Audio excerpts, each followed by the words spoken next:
There is a place at the edge of the known world where the Roman Empire stopped. Not because of mountains, not because of oceans, not because of deserts or disease, or the simple exhaustion of supply lines stretched too thin across too many conquered miles. The empire stopped because of people. A specific people. A people who painted their bodies in woad and walked bare-chested into Roman formations that had shattered kingdoms from the Sahara to the Euphrates. A people who built no cities, left no written language, minted no coins, and yet managed to do something that Persia could not do, that Carthage could not do, that every Germanic tribe and Greek city-state had failed to do. They made Rome build a wall and stay behind it. We call them the Caledonians. And then, somewhere in the long silence after the legions left and the centuries began to pile up like snow, the Caledonians simply disappeared, not conquered, not absorbed through diplomacy, not pushed into the sea. They are there in the Roman sources, vivid and terrifying and strange, and then they are not there at all. No grave goods of sufficient scale, no ruins that carry their name forward, no language that modern linguists can point to and say, that is the tongue they spoke, no dynasty that traces its roots back to their war chiefs, just a silence where a people used to be, and the enormous and slightly unsettling question of what actually happened to them. This is not a simple history. It is something closer to a mystery that archaeologists and historians have been circling for 2 centuries without ever quite closing in on the center of it. And the closer you look, the stranger it gets. If you are using this to fall asleep, that is exactly why I make these videos. Something about ancient peoples and lost civilizations and the deep, slow rhythms of history has a way of carrying the mind somewhere soft and dark and quiet, the way a long river carries a leaf without any effort on the leaf's part at all. These are stories that do not demand anything from you. They just unfold, one long, strange century at a time. Maybe subscribe and let me know where you are right now and what time it is. I always check the comments. And there is something I genuinely love about seeing someone in Manila at 3 in the morning next to someone in Edinburgh at breakfast. All of us in the same dark together, listening to the same old story about people who are long gone, and yet somehow still right here, in the walls and the hill forts and the silences of a land that never quite gave up its secrets. So let us go back, all the way back to a time before Scotland had that name, before Britain had the shape it has now in anyone's mind, to a stretch of northern land where fog came in from the sea in the morning and stayed all day, and the trees were so dense that walking through them was like moving through another world entirely, one where light came down in pale shafts, and the sounds of birds were muffled and strange, and the ground was always soft and a little uncertain underfoot. This is where the Caledonians lived, and before we can understand what happened to them, we need to understand what they were. The name itself is Roman. The people who lived in the northern reaches of Britain did not call themselves Caledonians. They had their own names, their own internal distinctions, the complex overlapping tribal identities that characterize every human society when you actually look closely enough. The Romans heard some variant of a word and wrote it down as Caledonia, and that is what we have been using ever since. The land they named after this people is roughly what we now call Scotland, though the Caledonians occupied primarily the Highland and Island territories north of the Fourth Clyde Line, that narrow waste of Britain where the land almost pinches in on itself before widening again into the great northern territories. What the Romans found when they pushed north was not what they expected. By the time Rome moved into Britain in earnest, beginning with Claudius in 43 CE and building through the decades that followed, Roman commanders had extensive experience dealing with tribal peoples across northern Europe. They had fought Gauls and Germans and Dacians and Britons from the south of the island. They had developed a fairly reliable set of expectations about what they would encounter. Tribal armies that fought bravely but without the kind of tactical discipline that Roman formations could systematically dismantle. Hill forts that were impressive from a distance but vulnerable to siege. Leaders whose power over their followers was personal and emotional rather than institutional, meaning that a single decisive defeat could shatter an army's will to continue.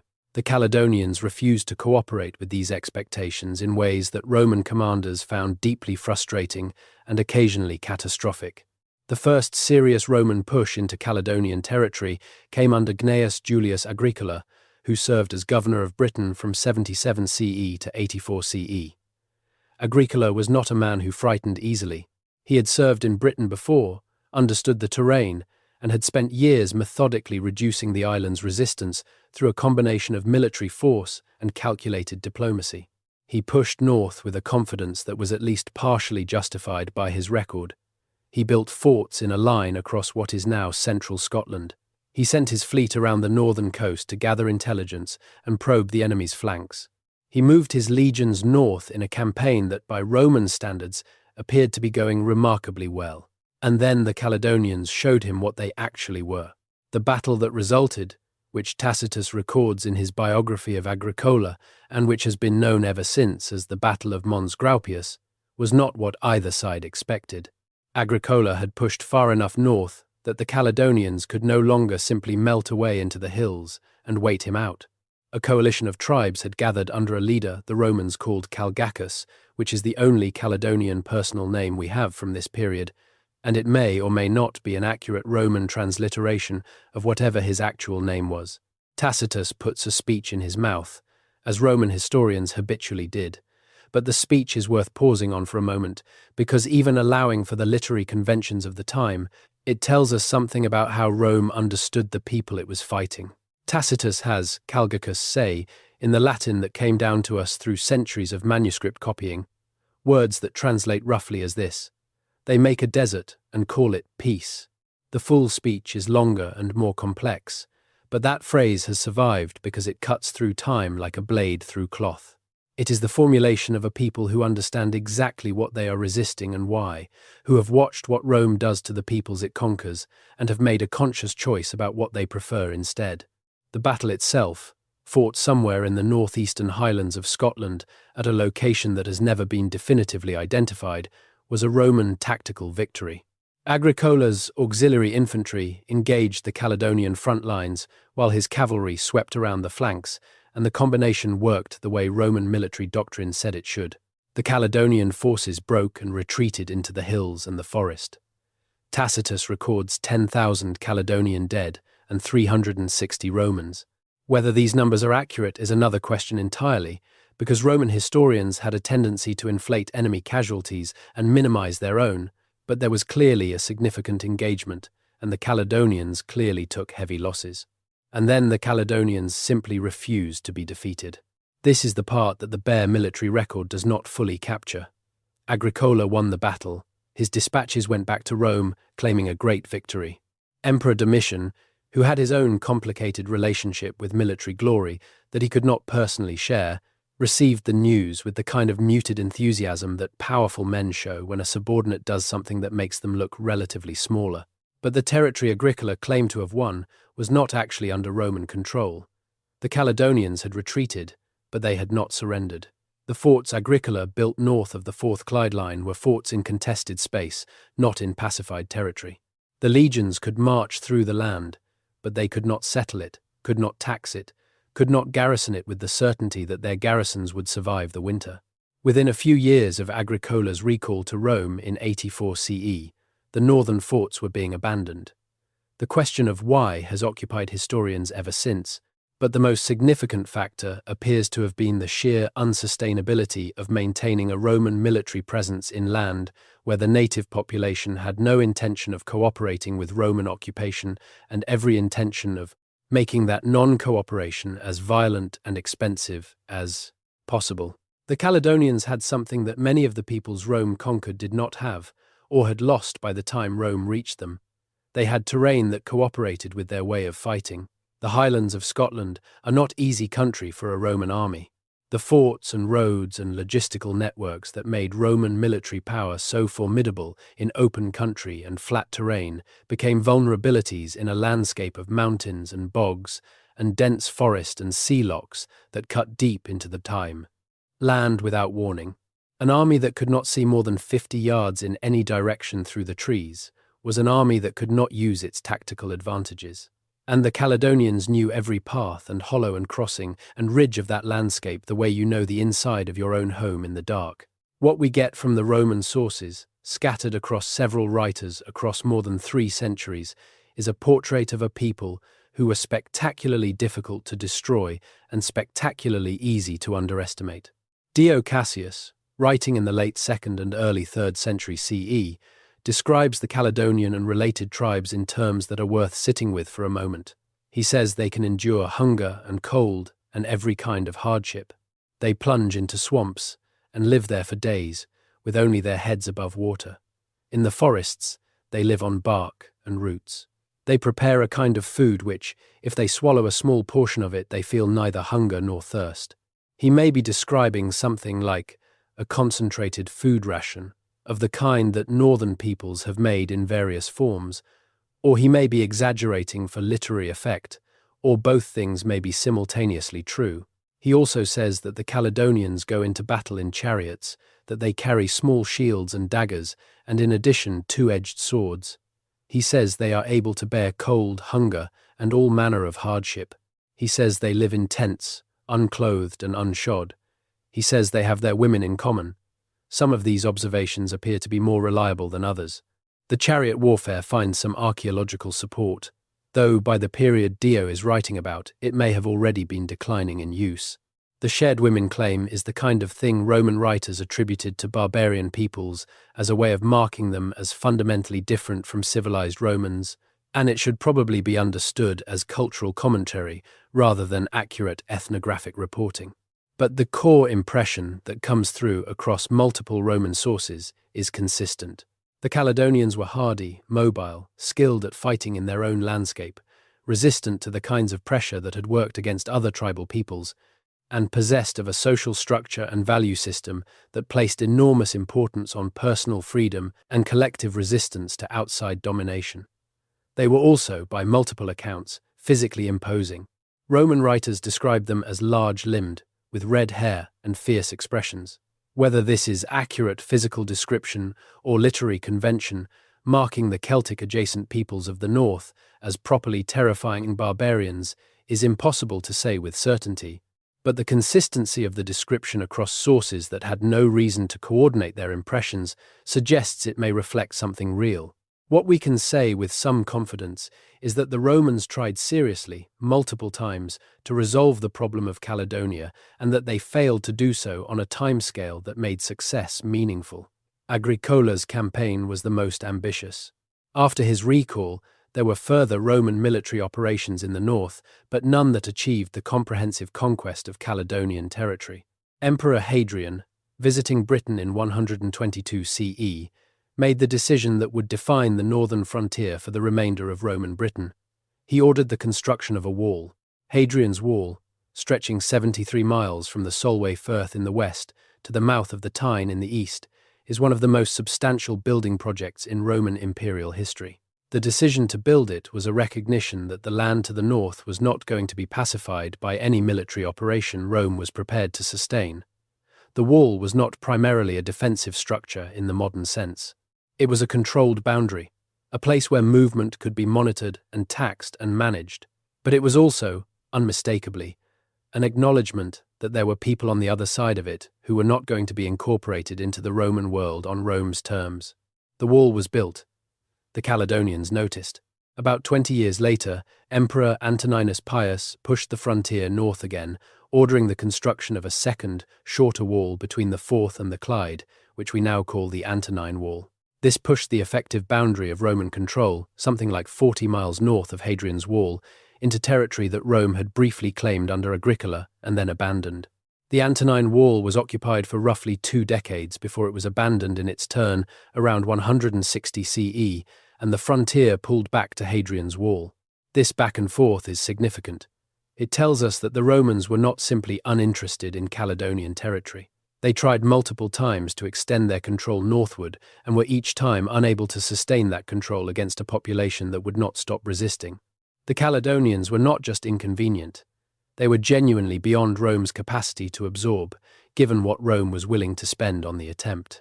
The crisis came to its most dramatic head in 197 CE, when the Roman governor Clodius Albinus stripped Britain of much of its garrison in an attempt to seize the imperial throne. The Caledonians, along with other northern peoples, recognized the opportunity and moved south. They crossed the wall, overran multiple Roman positions, and caused damage extensive enough that the new emperor Septimius Severus eventually had to come to Britain himself to deal with the situation. Dio Cassius describes the Caledonians and their allies breaking agreements they had made with Rome and doing a great deal of harm. Severus mounted a massive, punitive campaign beginning in 208 CE, personally leading an army north that may have been the largest Roman military force ever assembled in Britain. What happened next is instructive. Severus pushed into Caledonian territory with overwhelming force. The Caledonians refused to meet him in pitched battle. They fell back into the highlands, using the terrain as they always had, harassing Roman supply lines, attacking isolated detachments, disappearing into country where a Roman army could not effectively pursue them. Severus lost men to ambush, to disease, to the sheer physical difficulty of campaigning in Highland Scotland. Dio records that Severus lost 50,000 men in the campaign, though this number is almost certainly inflated and may refer to the entire campaign over several years rather than any single engagement. He never brought the Caledonians to the decisive engagement he needed. He never broke their capacity or their will to resist. Severus died at York in 211 CE, still campaigning, still unable to declare the north of Britain resolved. His sons, Caracalla and Geta, who succeeded him jointly, immediately negotiated a peace with the Caledonians, withdrew from the territories their father had fought so hard to enter, and returned to Rome. The frontier went back to Hadrian's Wall. It stayed there, more or less, until Rome withdrew from Britain entirely in the early 5th century. So, the military history looks like this. Rome tried to conquer the Caledonians seriously from roughly 77 CE to 211 CE, a period of 134 years. In that time, Rome built 2 walls, fought multiple major campaigns, deployed enormous quantities of men and materiel, and produced some of the most substantial construction projects in the history of the island. The Caledonians remained undefeated. They were pushed, damaged, temporarily displaced, occasionally brought to battle, and forced to retreat with significant losses. But they never surrendered territory permanently. They never accepted Roman overlordship. They never became part of the Roman world. And this is the foundation of the mystery, because from this record you would expect the Caledonians to be one of the major named peoples of post-Roman British history. They fought Rome to a standstill for over a century. They were numerous enough and organized enough to mount major military operations. They had a recognizable identity, a recognizable territory, a recognizable way of life. They should be there in the later sources, the way the Anglo-Saxons are there, the way the Norse are there, the way the Picts, interestingly, are there for a while before they too fade. But the Caledonians, as the Caledonians, are not really there. To understand why, you need to understand what happened to northern Britain in the 3 centuries between the Roman withdrawal and the emergence of the early medieval kingdoms that eventually coalesced into the historical Scotland we can trace forward. And this is where the history gets genuinely complicated, because those 3 centuries are exactly the period where the written record is thinnest, where archaeology has to carry most of the weight, and where the questions outnumber the answers by a ratio that historians find deeply uncomfortable and that everyone else finds endlessly fascinating. The Roman withdrawal from Britain happened in stages. For our purposes, the critical moment is around 410 CE, when the usurper Constantine III stripped most of the remaining military garrison to pursue his claims on the continent, and the emperor Honorius, in a letter whose context is still debated, essentially told the cities of Britain to see to their own defense. The legions did not come back in any organized way. The administrative and economic infrastructure of Roman Britain began to collapse. Towns contracted. Villas were abandoned. The road network stopped being maintained. The currency economy shrank and eventually failed in much of the island. In the south of Britain, this produced the conditions that eventually gave rise to the Anglo-Saxon kingdoms. Germanic peoples from across the North Sea, some of whom had already been present in Britain as mercenary soldiers and settlers during the late Roman period, became increasingly dominant in the lowlands. The native British population was pushed west into Wales and Cornwall, or absorbed into the new Germanic-dominated social order, or remained in place but subordinate to incoming elites. This process took centuries, and was not as clean or as violent as some older historical narratives suggested, but the broad pattern holds. In the north, in Caledonian territory, the situation was different and in many ways stranger. Here, there was no single overwhelming inflow of a new people. The north had never been fully Romanized, so the collapse of Roman institutions had less immediate impact on daily life than it did in the south. The Caledonian peoples, or whatever we want to call the inhabitants of the northern highlands in 400 CE, did not suddenly find their world transformed by the withdrawal of legions that had never occupied their heartland anyway. But the wider disruption of the period created pressures and opportunities that played out across the next few centuries in ways that fundamentally reshaped who lived in northern Britain and what they called themselves. Here is where the name Pict enters the story.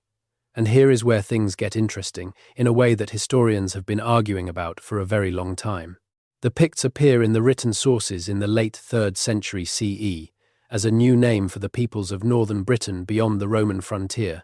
The first use of the term in a historical source dates to around 297 CE in a panegyric to the Emperor Constantius.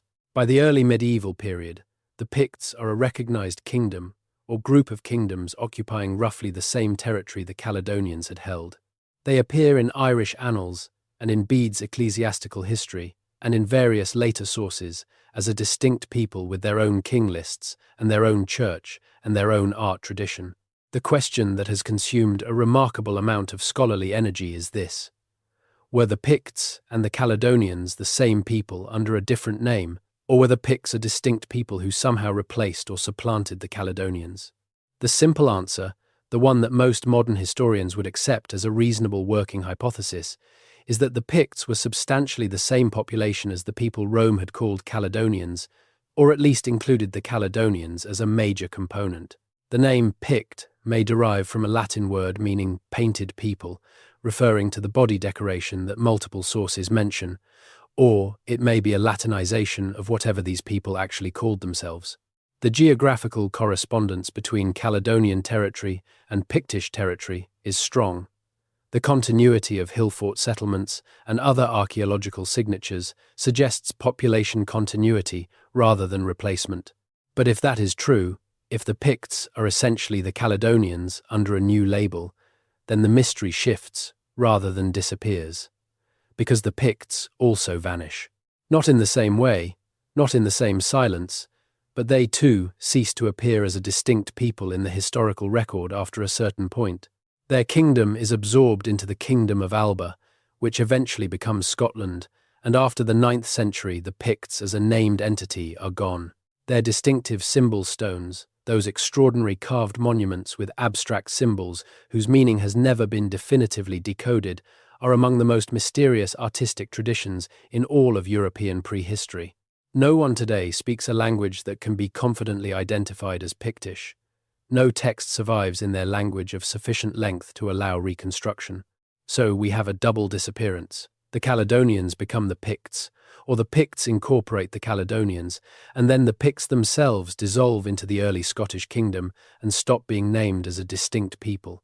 What was lost in those transitions?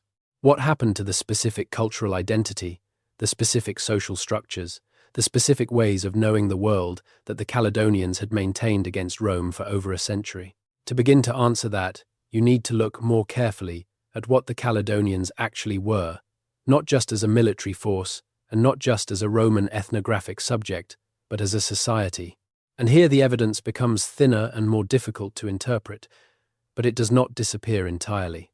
The Caledonians were not a single unified nation in any modern sense. They were a collection of tribes, probably sharing cultural similarities and likely sharing some degree of linguistic affinity, who occupied overlapping or adjacent territories in the Scottish Highlands and Islands. Roman sources name several individual tribes within or adjacent to what they collectively called Caledonia: the Vacomagi, the Taixali, the Venicones, the Smyrtae, the Carnanaque, the Decante. These names are Roman transcriptions of whatever the tribes actually called themselves, and the degree of accuracy is impossible to assess. But the sheer number of distinct names tells you something about the internal complexity of Caledonian society. The social structure appears to have been organized around a combination of kinship-based clans and a warrior aristocracy whose prestige was tied primarily to military prowess and the ability to lead successful raids and defend against external threats. This is not unusual among the tribal societies of Iron Age Europe, but in the Caledonian case, it seems to have been maintained at a particularly intense level, possibly because the continuous external pressure from Rome served as a constant selective pressure, favoring exactly those social structures best suited to sustained resistance. The archaeology of the Northern Highlands is complicated by the fact that the Caledonians, like the Picts after them, did not build in ways that leave obvious monumental remains. The brochs, those extraordinary circular stone towers that dot the landscape of northern and western Scotland and the islands, are among the most remarkable buildings in prehistoric Europe, and they are associated with the period and region where the Caledonians lived, though the relationship between broch builders and the people Rome called Caledonians is not entirely clear. The broch were not defensive structures in any simple sense. They were status symbols, communal gathering places, sophisticated architectural expressions of a social order that valued the display of collective capability. The hill forts are more directly associated with the kind of military organization the Romans encountered. Northern Scotland has hundreds of them, ranging from small enclosed summits to massive multi-rampart fortifications that could shelter substantial populations and that represent significant organized labor investments. The hill forts were not simply defensive, they were the centers of political and economic life. The places where chiefs held court, where craftspeople worked, where goods were stored and redistributed, where the rituals that held communities together were performed. They were the closest thing the Caledonians had to towns without being towns in any Roman sense. What the Caledonians had in common with the Celtic language peoples of Atlantic Europe was a rich oral tradition, a sophisticated religious and ritual life organized around a priestly class whose equivalent elsewhere in the Celtic world is usually called Druidic, and an economic system based primarily on cattle herding, supplemented by hunting and some agricultural production. Cattle were not merely food in this world. They were wealth, they were status, they were the medium of exchange and the subject of raiding and the object of ritual. The number of cattle a chief controlled determined his political weight. The ability to protect your cattle from raiders and to conduct successful raids of your own was one of the central skills of aristocratic life. None of this is unique to the Caledonians. What is distinctive is the degree to which their particular version of this social order proved resistant to Roman pressure. And to understand that resistance, you need to think about geography in a way that goes beyond the usual military analysis. The Scottish Highlands are not just hilly. They are a genuinely alien landscape to anyone raised in the Mediterranean world. The light is different. The seasons are more extreme. The winters, by Mediterranean standards, are extraordinarily long and dark and cold. The landscape is fragmented by sea locks and river systems in ways that make movement along the coast by water sometimes easier than movement inland on foot. The soil conditions vary enormously over short distances, with thin acid soils on the hilltops giving way to more fertile ground in the valley bottoms. But the valley bottoms are also the most exposed to river flooding and, if you are defending against an invader, the most obvious routes that an invader will follow. The Caledonians did not adapt to this landscape. They emerged from it. Over hundreds of generations, their way of life, their social organization, their material culture, their subsistence strategies, their military tactics, all of these had been shaped by and for this specific environment. When Rome came north with the most sophisticated military machine in the ancient world, it encountered not just a foreign enemy, but a foreign ecology in which that enemy was perfectly at home and in which Rome's advantages systematically failed to apply.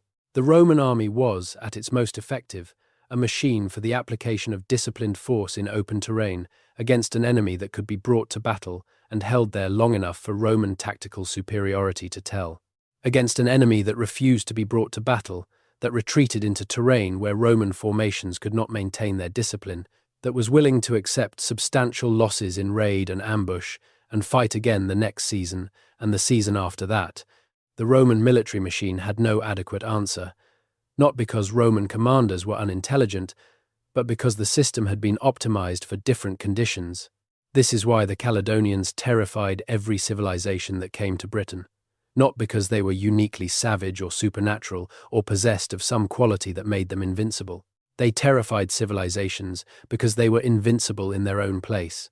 They had been shaped by their landscape over centuries into the perfect inhabitants of it, and their way of life had been refined by continuous pressure into its most effective form. They were what you get when a people spends 500 years being tested by everything the world can throw at them and survives each test by becoming exactly what the test demanded they become.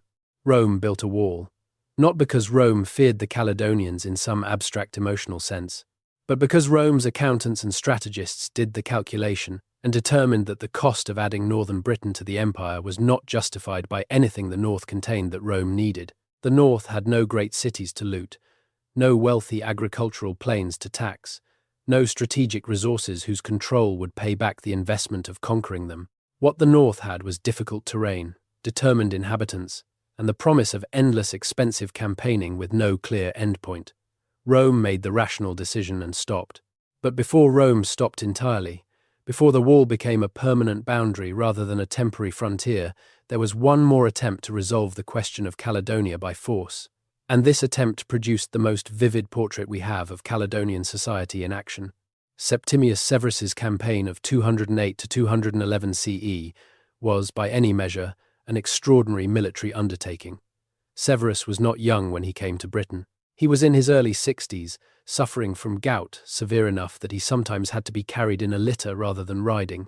He brought with him what appears to have been most of the military strength Rome could spare from other frontiers. His sons Caracalla and Geta came with him. The court accompanied him. The sheer scale of the undertaking suggests that Severus intended this to be the definitive settlement of the British question, the campaign that would finally extend Roman control to the northernmost tip of the island. The Caledonians, and the related people the Romans called the Maetae, who occupied the territory immediately north of the Antonine Wall, met this overwhelming force with the strategy that had always served them best. They negotiated. They made concessions, they bought time, and then, when Severus pushed north anyway, they melted into the landscape and let the land do what the Caledonians could not do themselves in open battle. The land killed Romans. Dio's account of this campaign is worth reading carefully because it contains some of the most detailed information we have about how the Caledonians fought. He describes how they would choose ground in the forests and retreat to swamps, planning to exhaust the Romans by these tactics and prevent a pitched battle. He describes how they would wound themselves deliberately so that if captured they would appear to be fighters rather than people who surrendered without resistance. He describes how they killed not just Roman soldiers but Roman prisoners and would kill themselves rather than be taken captive, and would kill their own women and children rather than allow them to fall into Roman hands. Whether every detail of this account is accurate is impossible to verify. But the overall picture is of a people who had made a total commitment to resistance, who understood exactly what Roman conquest meant and preferred death to it, and who were conducting what would in modern terminology be called an asymmetric warfare campaign with a sophistication that the Romans found deeply frustrating and also, reading between the lines of their accounts, deeply unnerving. There is something in the Caledonian relationship with their landscape that the Romans never quite understood and never quite overcame. The swamps and forests and mountain passes were not simply obstacles for the Caledonians, they were allies. They were extensions of the community that sustained Caledonian life. Roman soldiers saw inhospitable terrain. Caledonian warriors saw home. Severus eventually negotiated a peace with the Caledonians and Maetae. The terms were unfavourable to the northern peoples, requiring substantial territorial concessions. Severus, still planning to resume the campaign, died at York before he could implement his plans. His sons immediately abandoned the northern territories and withdrew to Hadrian's Wall. The Caledonians walked back into their hills and their forests, and the Roman experiment in northern Britain was over. What followed is the long, complicated, and frustratingly obscure period during which the Caledonians became, or became part of, the people we call the Picts. This transition is one of the great puzzles of early British history, and it is worth spending some time with because it contains within it some of the most important clues about what eventually happened to Caledonian identity. The Pictish symbol stones are perhaps the most haunting remnants of this period. Scattered across northeastern Scotland and the islands, there are hundreds of carved stones bearing a distinctive set of symbols whose meaning has never been decoded. The symbols are consistent across a wide geographical area and a substantial period of time, which suggests a shared symbolic tradition maintained by some kind of overarching cultural or political authority. They include abstract geometric forms, zoomorphic creatures, hunting scenes, and depictions of human figures. Some are clearly associated with Christianity, suggesting they come from the period after the Picts began converting to the new religion. Others appear to predate Christianity and carry symbols whose religious or social meaning is completely unknown. The leading theory about the Pictish symbols is that they represent a heraldic or genealogical system, perhaps marking lineages or kin groups or political affiliations. Some researchers have suggested they may be associated with a system of ogham writing, a form of script used by Irish and some British peoples, but Pictish ogham inscriptions that have been found are too short to provide the key to decoding the symbols. Others have proposed that the symbols represent a spoken language written in a non-alphabetic form, a kind of pictographic script, but no bilingual text, no Pictish Rosetta Stone, has ever been found, and without one the symbols remain unread. This silence is itself significant. The Picts, whoever they were and wherever their identity came from, maintained a complex symbolic tradition across centuries and across a substantial territory, and yet left us nothing that we can translate. Their language, which appears in some personal names and place names and in those brief ogham inscriptions, does not clearly belong to any known language family in a way that allows reconstruction. Some researchers have argued that Pictish was a pre-Celtic language, related to the Brittonic languages spoken across most of Britain. Others have suggested it was something older and stranger, a survival of a pre-Celtic linguistic layer that preceded the spread of Indo-European languages into the far north of Britain. The linguistic mystery feeds into the larger mystery of origins. If the Picts were essentially the Caledonians, as most current scholarship leans toward believing, then their language should show some continuity with whatever language the Caledonians spoke. But we do not know what language the Caledonians spoke, because no one wrote it down in any form that has survived. The Roman sources give us some personal and tribal names that may be Celtic in origin, but names alone are not sufficient to reconstruct a language. What we can say is that the Caledonians and the Picts who succeeded them, or emerged from them, occupied a cultural and linguistic space that was clearly distinct from the Celtic languages of southern Britain and Ireland, that was in contact with those languages and influenced by them but not simply identical to them, and that eventually gave way to a Gaelic-speaking culture, introduced primarily from Ireland. And it is that final transition, the Gaelicization of northern Britain, that may hold the key to understanding what happened to the Caledonians in the most fundamental sense. The kingdom of Dal Riata, established in what is now Argyll on the west coast of Scotland, was a Gaelic-speaking Irish foundation that expanded into the Scottish mainland during the 5th and 6th centuries CE. Tradition attributes its foundation to Fergus Mormac Eirc, though the historical evidence is more complex and the relationships between Irish and Scottish Dal Riata are matters of ongoing scholarly debate. What is clear is that by the 6th century there was a substantial Gaelic-speaking population on the western seaboard of Scotland, with strong cultural, political and ecclesiastical ties to Ireland. The Church was a critical vector here. Christianity arrived in the north of Britain through multiple channels, but the most significant for our purposes was the Irish Church centred on the monastery of Iona, founded by Columba in 563 CE. Columba and his successors converted the Pictish kings, beginning with a famous encounter between Columba and the Pictish king Bride mac Maelchon somewhere around 565 CE. The conversion of the Pictish aristocracy to Christianity and the subsequent establishment of the Irish Church as the dominant ecclesiastical authority in the north meant that the cultural prestige system to which the Pictish elite aspired became increasingly Gaelic and ecclesiastical rather than indigenous and traditional. This matters because in pre-modern societies, the cultural choices of the elite have an outsized influence on the direction of cultural change over time. When Pictish kings began to take Irish wives, to patronize Irish poets and craftsmen, to send their children to be educated in Irish monasteries, to adopt Irish titles and Irish naming conventions, they were not simply making personal preferences. They were orienting their entire society toward a new cultural center of gravity. The people who remained Pictish, who maintained the older cultural traditions, became over time the people who were not powerful, not prestigious, not connected to the networks of ecclesiastical and political power that determined life chances in early medieval northern Britain. This is not conquest in any simple sense. No Irish army swept across Scotland and destroyed the Picts. No great battle decided that Gaelic would replace Pictish. The process was slower and more insidious than that. It was the gradual reorientation of prestige, the slow shift in what counted as sophisticated and desirable and connected to the wider world, and the equally slow shift in what counted as backward and isolated and ignorant of the important things. The Norse invasions of the 9th century accelerated the process. The Norse, raiding and eventually settling across the northern and western islands of Scotland, disrupted the political structures of the Pictish kingdom.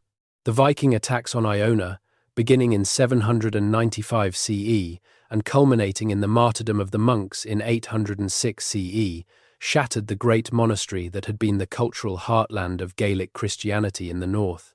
The displacement caused by Norse expansion pushed populations and political centres southward and eastward, mixing Pictish and Gaelic populations in ways that further eroded the boundaries between them.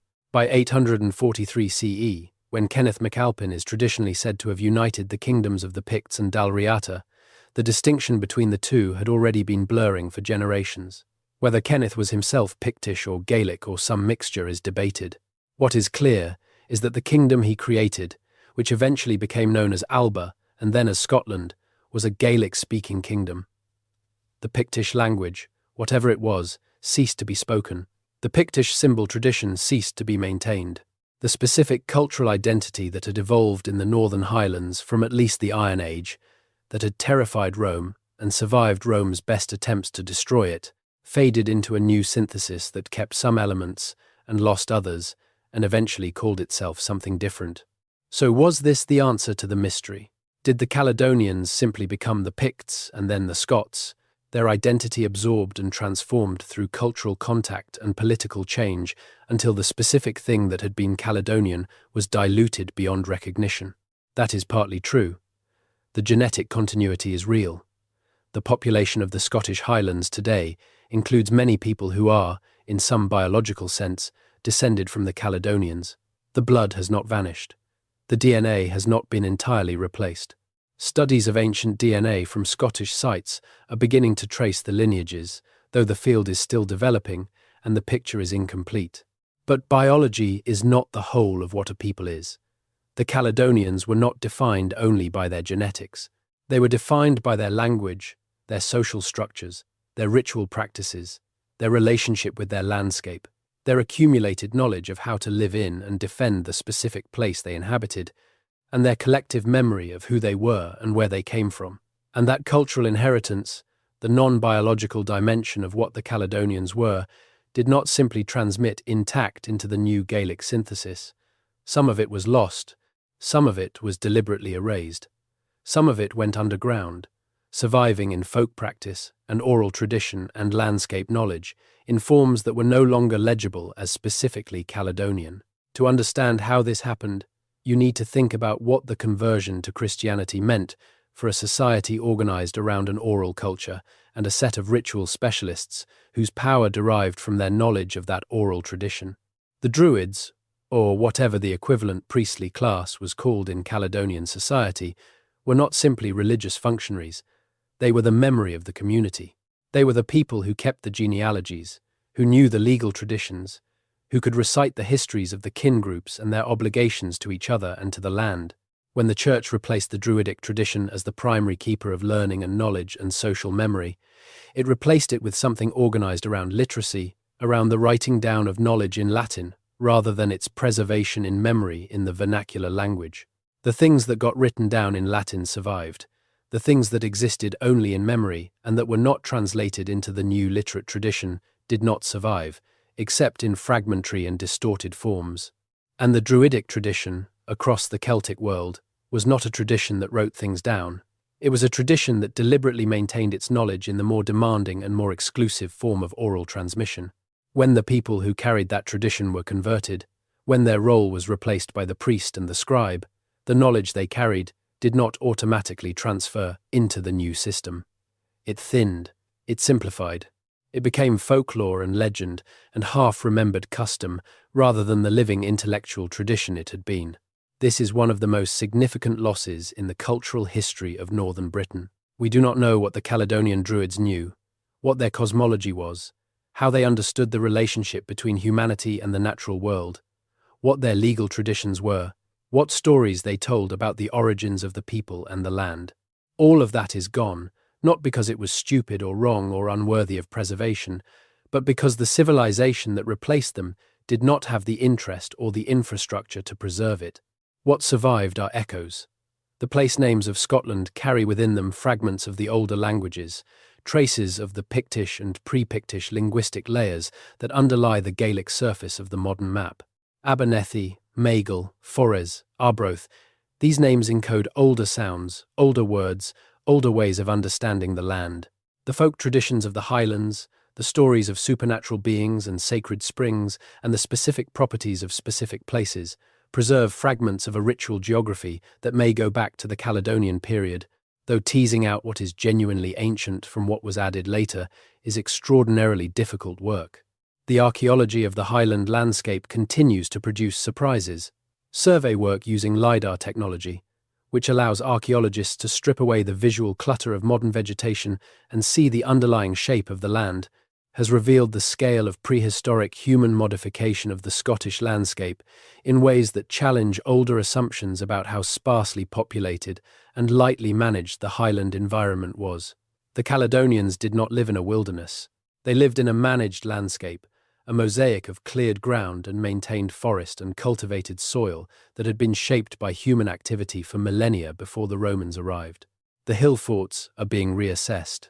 Rather than being purely defensive structures built in response to specific threats, many of them appear to have been the centers of complex political economies, places where food and goods were stored and redistributed, where craftspeople worked, where the social glue of feasting and ritual and political performance was applied.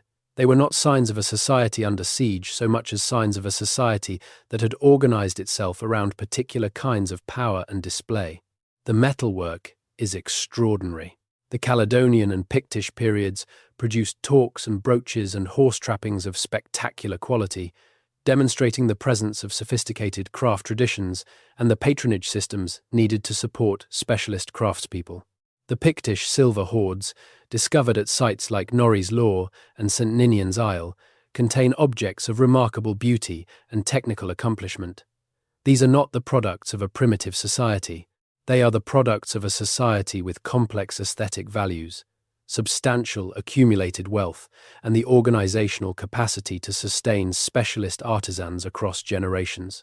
The symbol stones, which we have already mentioned, deserve more careful attention. There are around 300 confirmed Pictish symbol stones, and they represent one of the great art traditions of early medieval Europe.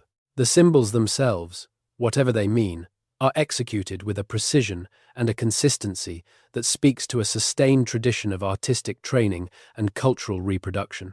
The animals in particular, the eagle and the salmon and the boar and the serpent, are rendered with a naturalistic accuracy and a dynamic quality that makes them unmistakably the work of people who looked very carefully at the living creatures around them. They are alive in a way that a lot of early medieval art is not. And then they stop. After the 9th century, no new Pictish symbol stones are made. The tradition simply ceases. Whatever cultural authority or social function the stones served, it ceased to exist in a form that could sustain the tradition. This is as dramatic an ending as you will find in the material record of any European people.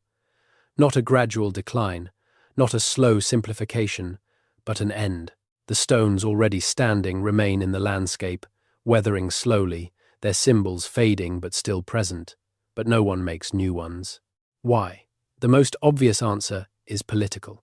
The Pictish kingdom's absorption into the kingdom of Alba meant that the specific political culture that had patronized the symbol tradition no longer existed. Kings who called themselves Kings of Scots, and whose cultural prestige came from Gaelic and ecclesiastical connections, had no reason to commission Pictish symbols. The new aesthetic system, organized around the conventions of insular Christian art as practiced in the scriptoria of Irish-influenced monasteries, had no place for the older symbolic vocabulary. But there is more to it than that. The symbol stones were not simply decorative. They appear to have served social functions, marking boundaries, commemorating events or individuals, encoding information about lineages or territories. When those social functions ceased to be served by the stones, when the people who could read the symbols were no longer present in sufficient numbers to make new ones meaningful, the tradition ceased because its social purpose had evaporated. This tells you something important about what was actually lost. It was not just the stones. It was the entire social system within which the stones made sense. The people who could read them, who understood what the symbols meant and what social obligations or territorial claims they expressed, were gone. Not necessarily physically gone, not necessarily dead, but culturally dispersed, their specific knowledge no longer reproduced in the next generation because the institutions and relationships that had reproduced it were no longer functioning. This is what the disappearance of the Caledonians actually looks like when you examine it closely. Not a massacre, not a plague, not an exodus, but a cascade of institutional failures and cultural reorientations that made the specific thing that had been Caledonian no longer reproducible. The language ceased to be taught to children. The symbol tradition ceased to find patronage. The Druidic class ceased to have students. The social practices that had defined Caledonian identity ceased to be performed in the contexts that gave them meaning. And without performance, without transmission, without the living social institutions that give a culture its continuity, the culture fades. It fades slowly. The people remain. The landscape remains. Fragments of the old ways persist in folk practice and place name and the specific ways that Highlanders relate to their land and their animals and their neighbours. But the coherent tradition, the thing that had been specifically and identifiably Caledonian, dissolves into the new synthesis, leaves some marks on it, but cannot be recovered whole.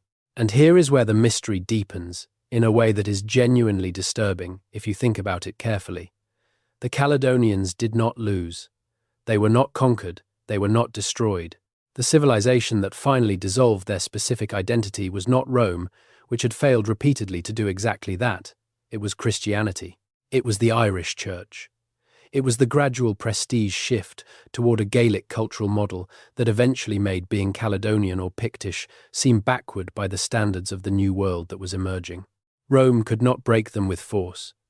They were broken, eventually, by something much quieter and much harder to resist, by the slow reorientation of what it meant to be sophisticated, by the gradual shift in what counted as knowledge and who counted as knowledgeable, by the replacement of their oral tradition with a literate tradition in a foreign language that required institutional support to access, by the conversion of their children into people who aspired to participate in a cultural system that had no room for the things their grandparents had known.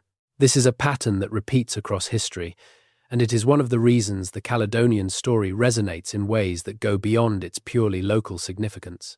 The Caledonians are an extreme case, because their resistance to military conquest was so sustained and so successful, but the trajectory of their cultural dissolution is not unique.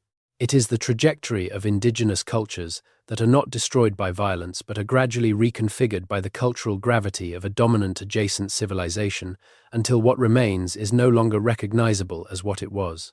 The difference, in the Caledonian case, is the timing. They held out against military conquest for a century and a half. They maintained their distinctive cultural identity against Roman pressure for much longer than that. They were not a people who yielded easily or quickly to outside pressure in any form. And yet they are gone, in the specific sense of no longer existing as a self-reproducing cultural tradition within a few centuries of Rome's departure. What does that tell us? It tells us that military resistance, however successful, is not sufficient to preserve a culture against the kind of pressure that comes not from armies but from prestige systems. You can hold your territory against an invader who comes with swords and sieges. You cannot as easily hold your children against an invader who comes with books and schools and the promise of participation in a wider, more connected, apparently more sophisticated world. The Caledonians defeated Rome. They did not defeat the Irish Church. They could not, because the Irish Church did not come as an invader. It came as an offer. And here we run into one of the strangest and most contested aspects of the Caledonian story, which is the question of what, if anything, survived the transition and whether the people of the Highland regions of Scotland today are in any meaningful sense the inheritors of the Caledonian tradition. The genetic evidence, as mentioned, shows substantial continuity. Ancient DNA studies are beginning to map the population history of Scotland with increasing resolution, and they consistently show that the people of the Highlands and Islands are not descended primarily from incomers, but from populations with deep roots in the region. The Gaelic language, which replaced whatever the Caledonians and Picts spoke, was itself eventually largely replaced in the Highlands by English, following the clearances of the 18th and 19th centuries. The Scottish Highland clearances, in which landlords forcibly removed tenant populations to make way for more profitable sheep farming, were themselves a later episode of the same kind of cultural devastation, though carried out under different conditions and with different technologies. So, the Highland population has been through multiple waves of cultural disruption. The Caledonian to Pictish transition, the Pictish to Gaelic transition, the Gaelic to English transition. Each wave left the biological population largely in place, but reconfigured the cultural landscape completely. The people stayed.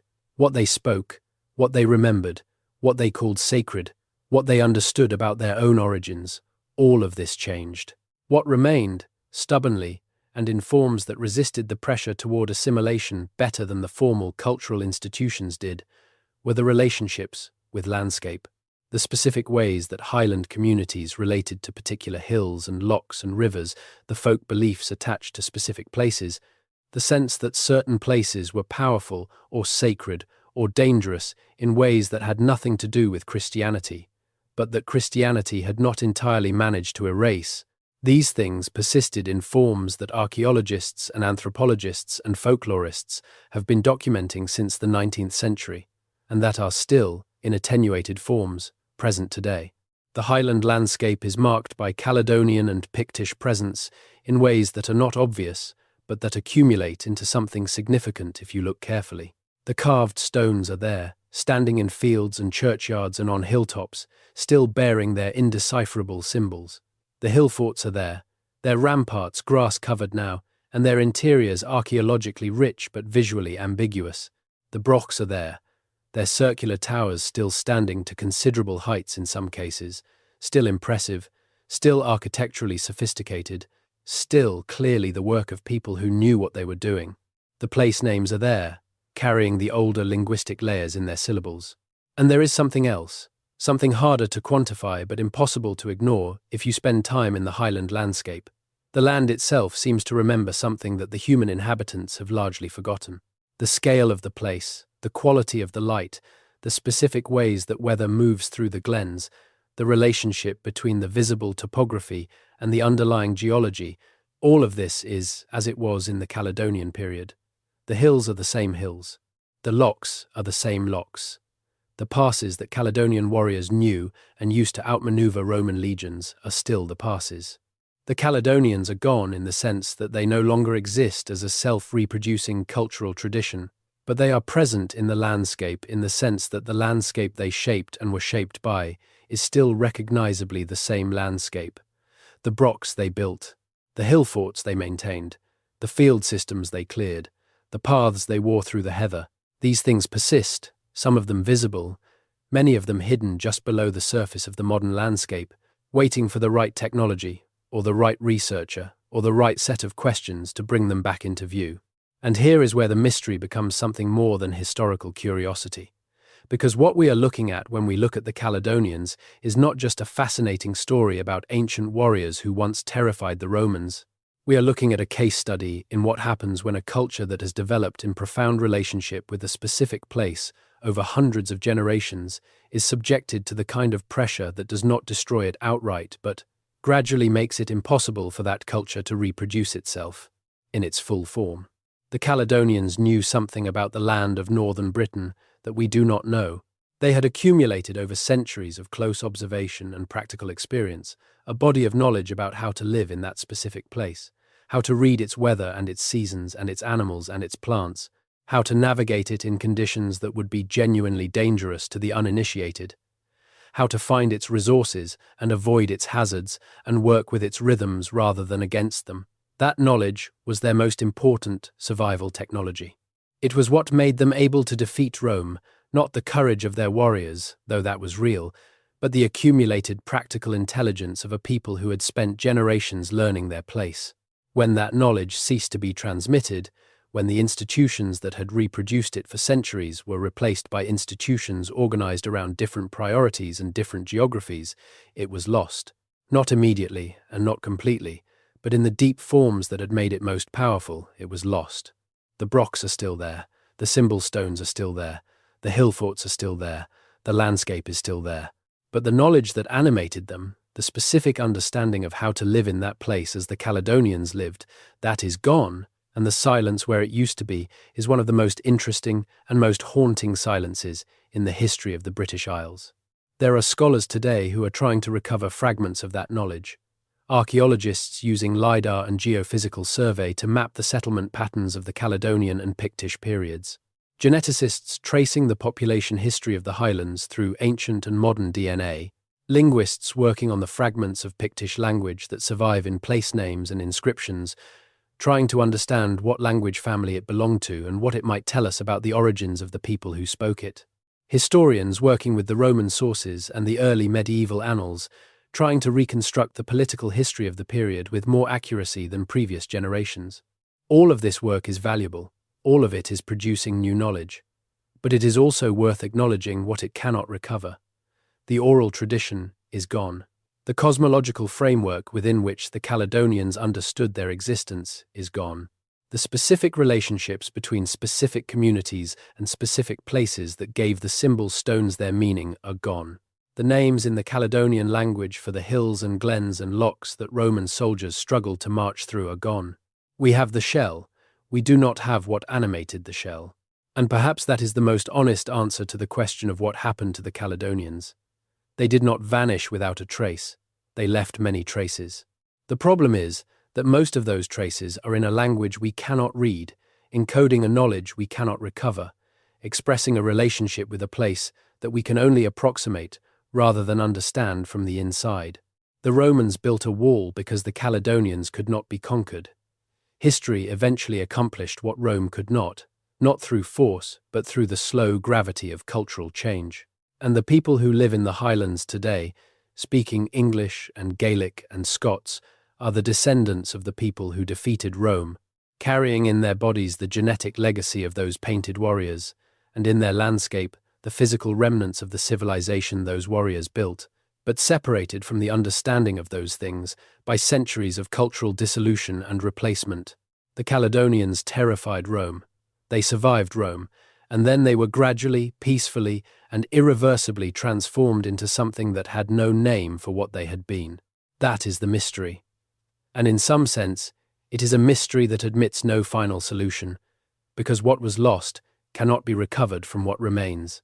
The silence at the center of Caledonian history is not an absence of evidence.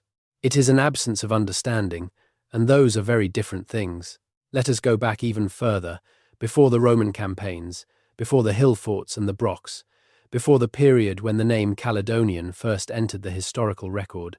Let us go back to the deep prehistory of northern Britain, to the period when the people who would eventually become the Caledonians were first taking shape as a population with a distinctive character and a distinctive relationship to a specific landscape.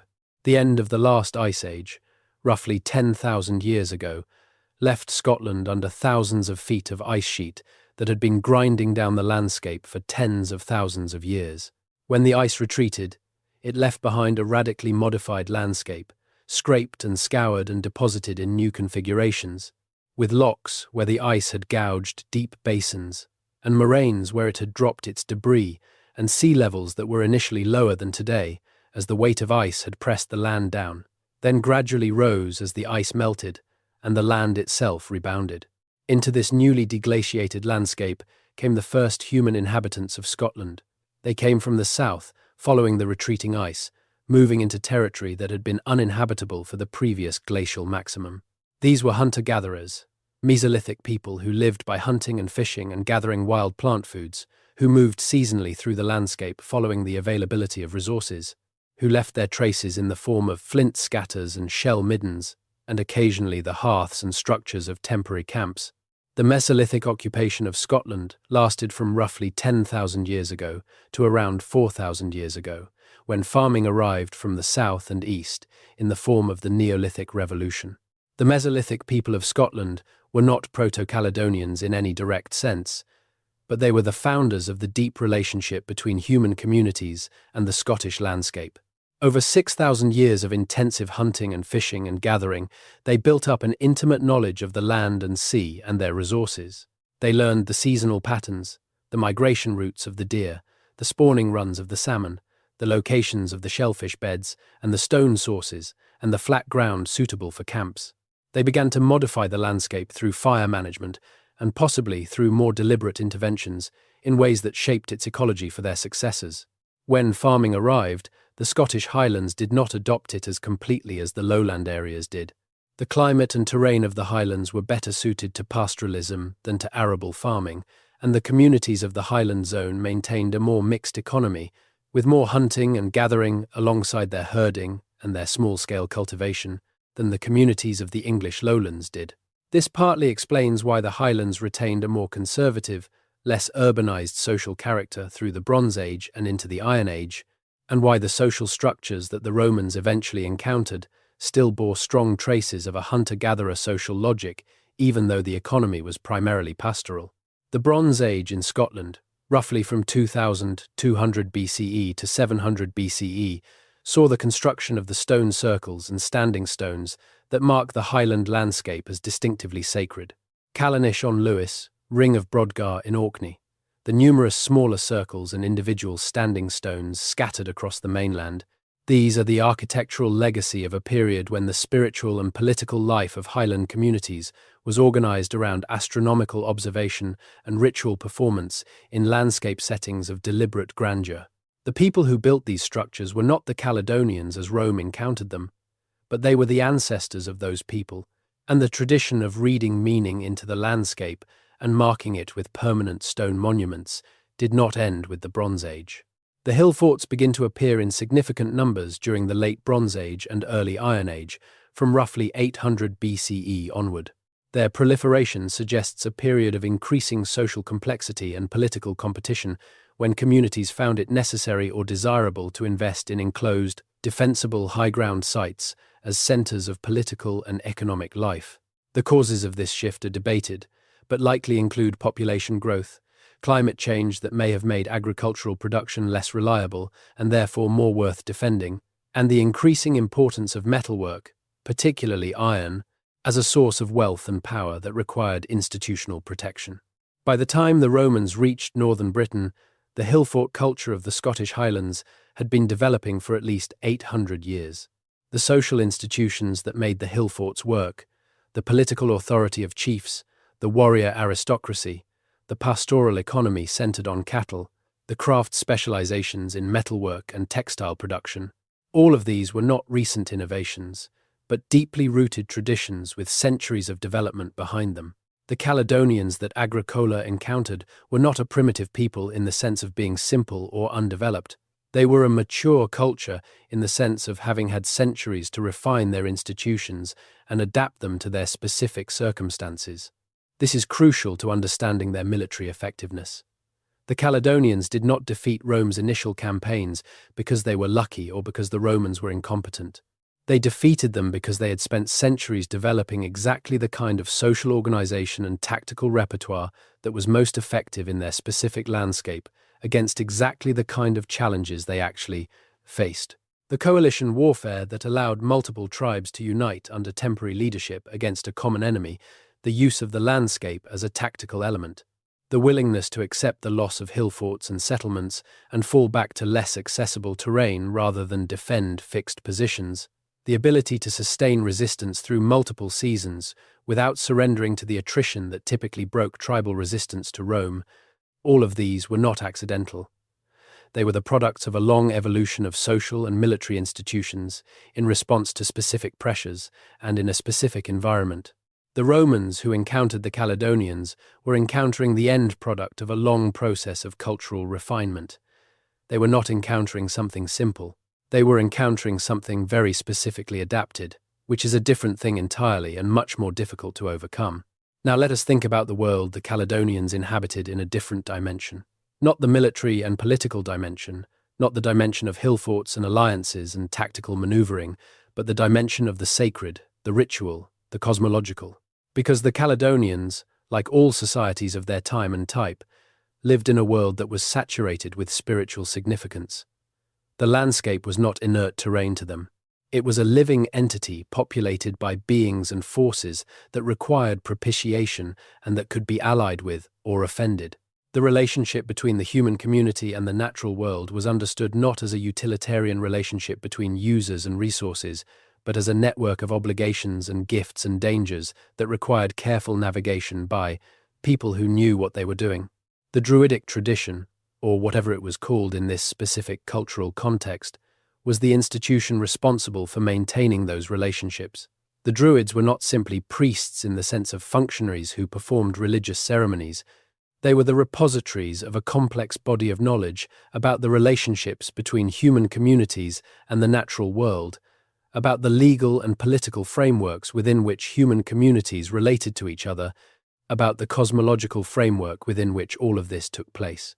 They were, in modern terms, a combination of priests and lawyers and historians and scientists and political advisors, all in one.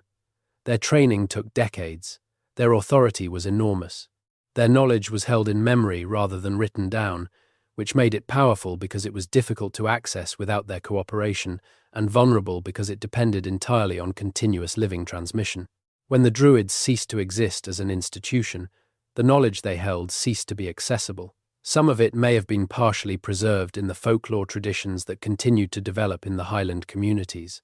Some of it may have been incorporated into the practices of the early Irish Church, which had a much more complex and ambivalent relationship with pre-Christian traditions than later reforming Christianity did. Some of it may have been encoded in the symbol tradition of the Pictish stones, though in a form that is now unreadable. But the systematic, comprehensive body of knowledge that the Druidic tradition had maintained over centuries, the complete understanding of the Caledonian world as the Caledonians understood it, is gone. This is one of the most significant cultural losses in British history, and it is one that is rarely given the weight it deserves. The Druids are mentioned frequently in popular accounts of Celtic history, usually in the context of Stonehenge or human sacrifice, or other elements that make them seem exotic or frightening. The reality is that they represented a sophisticated intellectual tradition that had developed over centuries in close engagement with the natural world of Atlantic Europe, and that its loss was a loss of knowledge, not just a loss of religion. What we know about Druidic practice comes primarily from Roman sources, which are hostile and distorted, and from Irish literary traditions, which are later and substantially Christianized. Neither source is adequate, and the combination of the two leaves enormous gaps. We know that Druids performed divination, that they arbitrated legal disputes, that they presided over sacrifices, that they claimed knowledge of the movements of celestial bodies, that they taught the young men of the aristocracy in a kind of extended philosophical apprenticeship. We know that their authority transcended tribal boundaries, that Druids from one tribe could speak with authority in the presence of chiefs from other tribes, and that their pronouncements could stop battles and end feuds. What we do not know, because it was never written down by anyone who understood it from the inside, is what they actually believed about the world. What was their cosmology? How did they understand the relationship between the human and the natural? What did they know about the seasonal cycles and the movements of animals and the properties of plants that was not common knowledge but specialized Druidic knowledge? What legal principles organized the political relationships between tribes, and what philosophical framework justified those principles? All of this is gone. The specific Druidic tradition of the Caledonians would have differed in detail from the traditions of the Irish Druids or the Gaulish Druids, because it had developed in a different landscape in response to different specific conditions. The knowledge of the Scottish Highland environment that Caledonian Druids possessed would have been refined and tested against that specific environment over centuries. It would have included detailed understanding of the Highland ecology, the patterns of weather and climate, the behavior of the specific plants and animals of the region, the seasonal availability of specific resources, the locations of specific sacred sites, and the properties attributed to them. All of that environmental knowledge, encoded in a cosmological framework that gave it meaning and authority, is what was lost when the Druidic tradition ceased to function. And the loss of that knowledge made the Caledonians, or the Picts who succeeded them, more vulnerable to the pressures that the Irish Church and the new political order represented. Without the authoritative knowledge system that had organized their understanding of the world, the Caledonian cultural inheritance was more easily displaced by the new system that the Church offered. This is speculative, necessarily, because we do not have the evidence to be certain about the mechanisms.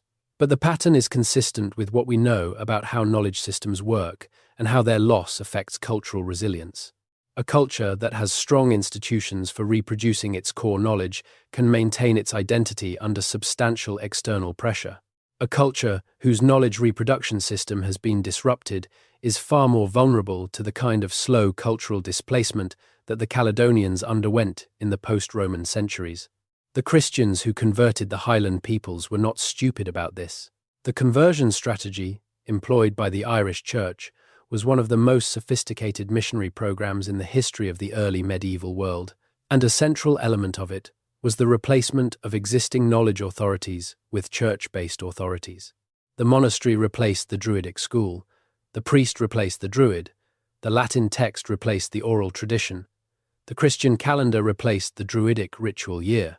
Each replacement was presented not as the destruction of something valuable, but as the improvement of something inadequate, the replacement of error with truth, of darkness with light.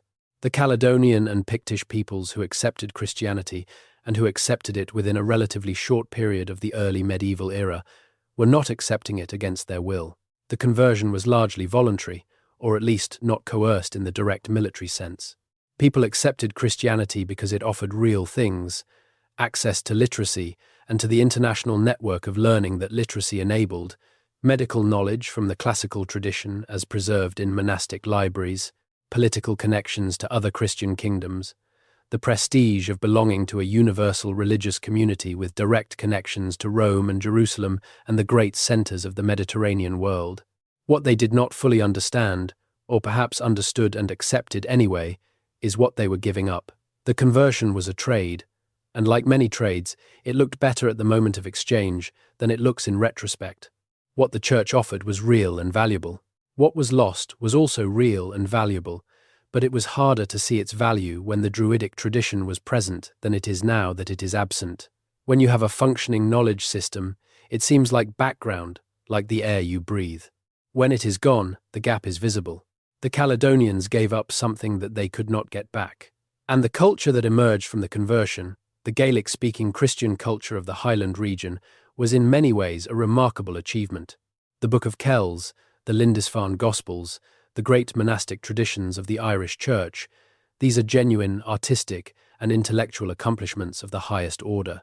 The synthesis of Celtic artistic tradition with Christian content produced some of the most beautiful manuscripts and metalwork in the history of European art. The Highland tradition of learning, carried forward in the Gaelic bardic schools that persisted well into the early modern period, preserved fragments of the older oral culture in forms that were substantially transformed, but not entirely without roots in the pre-Christian past. But it was a new thing. It was not the continuation of the Caledonian tradition. It was a transformation of it, a transformation thorough enough that the specific character of the Caledonian inheritance, the things that had made the Caledonians and not some other people, were lost in the process. And here is a thread that runs through the entire story and deserves to be made explicit. The Caledonians survived military pressure that would have broken almost any other people. They survived economic pressure because their pastoral economy did not depend on the complex supply chains and market networks that Roman economic disruption could destroy. They survived political pressure because their decentralized tribal structure meant that the capture or death of any individual leader did not decapitate the political organization. They survived everything that external force could bring to bear against them for centuries. What they did not survive was the replacement of their knowledge system, and that replacement was accomplished not by force, but by attraction.